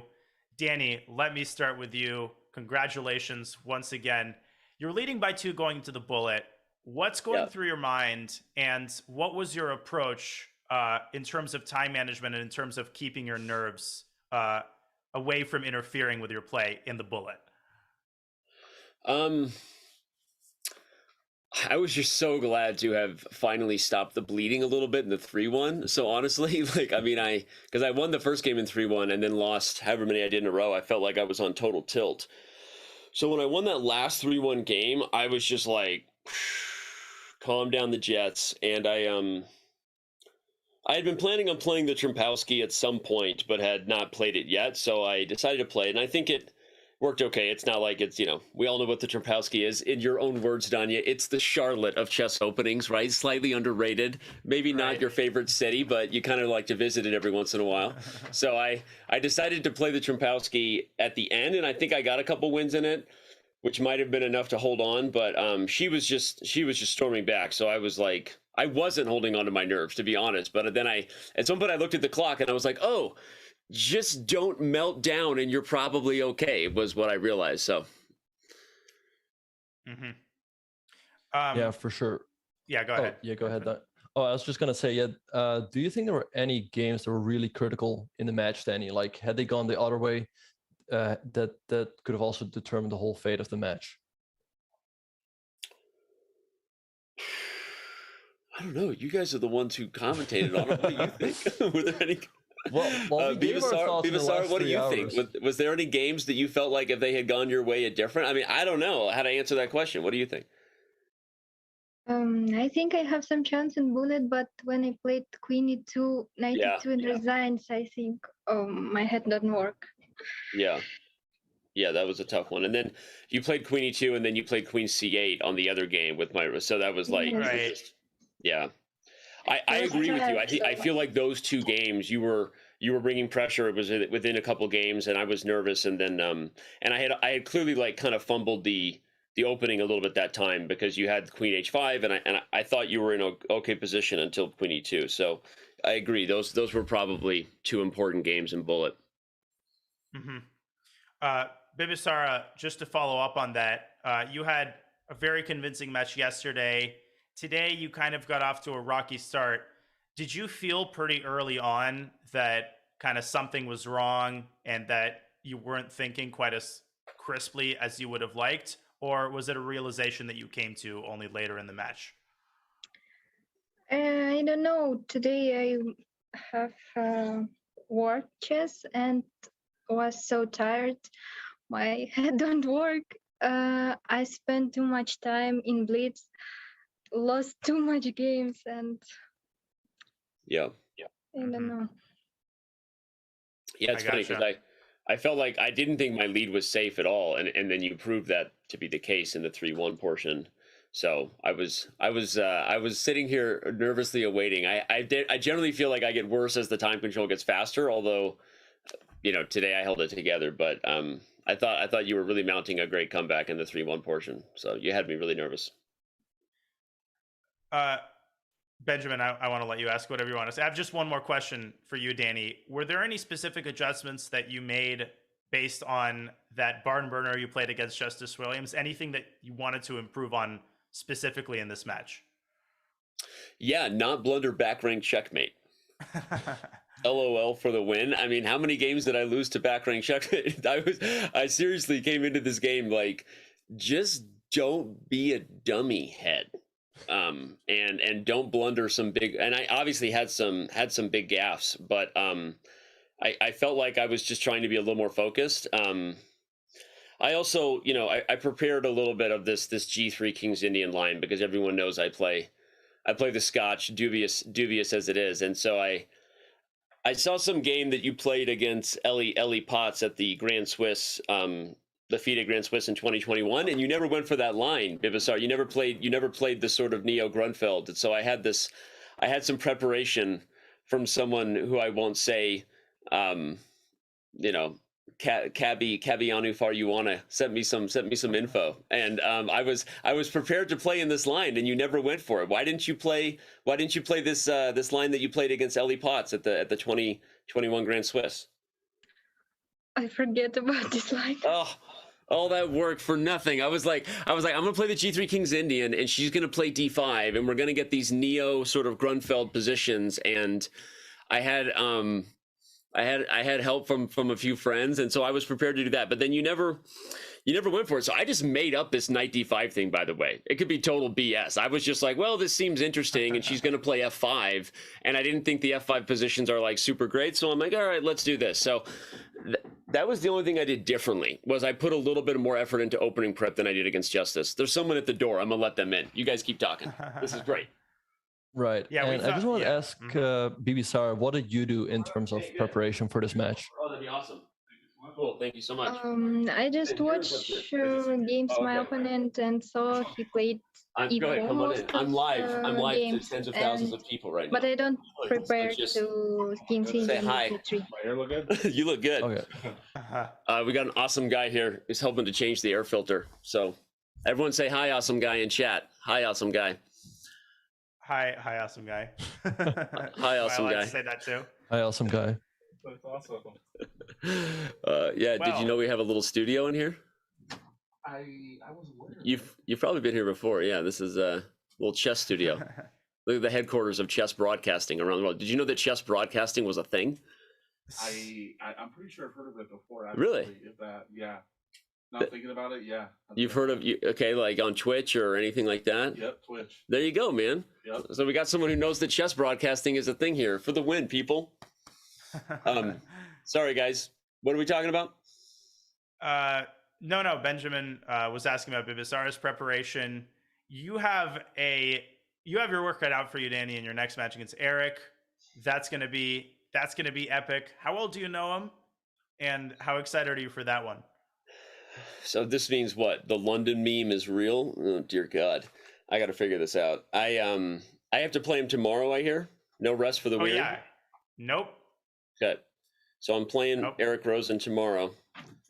I'd like to say, like, oh no, my prep, but it doesn't matter whether I prepare or not. I mean, honestly, he plays stronger chess than I do. He plays a lot more chess than I do these days. I don't expect to be anything but the underdog and to grovel my way to hopefully not a double-digit deficit loss. So that's my plan for tomorrow. Well, we will hold you to it. I can't wait Hold for me the to match. the double-digit deficit loss. I appreciate that. Oh, totally. Yeah. You're very welcome. But okay, Bibisara, Danny, we want to let you go. And Bibisara, we'll let you rest. Sorry that the match didn't go your way. Danny, we'll be holding you to that double-digit deficit tomorrow, but good luck. Thank you. And thank you, Bibisara. Thank you, you too. Good luck tomorrow. Thank you. Bye, guys. All right. Well, another match is in the books. Danny is in the semifinals. Benjamin, obviously, you could sense the disappointment on Bibisara's face. I mean, she wanted to win that one. She was the favorite. But at the end of the day, you got to give credit to Danny. He's playing well. Yeah, and he played an amazing match. It felt like it could have easily gone Bibisara's way had she not blundered her queen. Those 2 games in a row, but at the end of it all, I think Danny is the deserving winner. And yeah, you said tomorrow he's already up against Eric Rosen. I think that's going to be a very tough match as well. That's going to be a really interesting match. And Eric is going to come all guns blazing with a ton of opening preparation, as he always done. That's why Eric is always so fun to watch in these matches.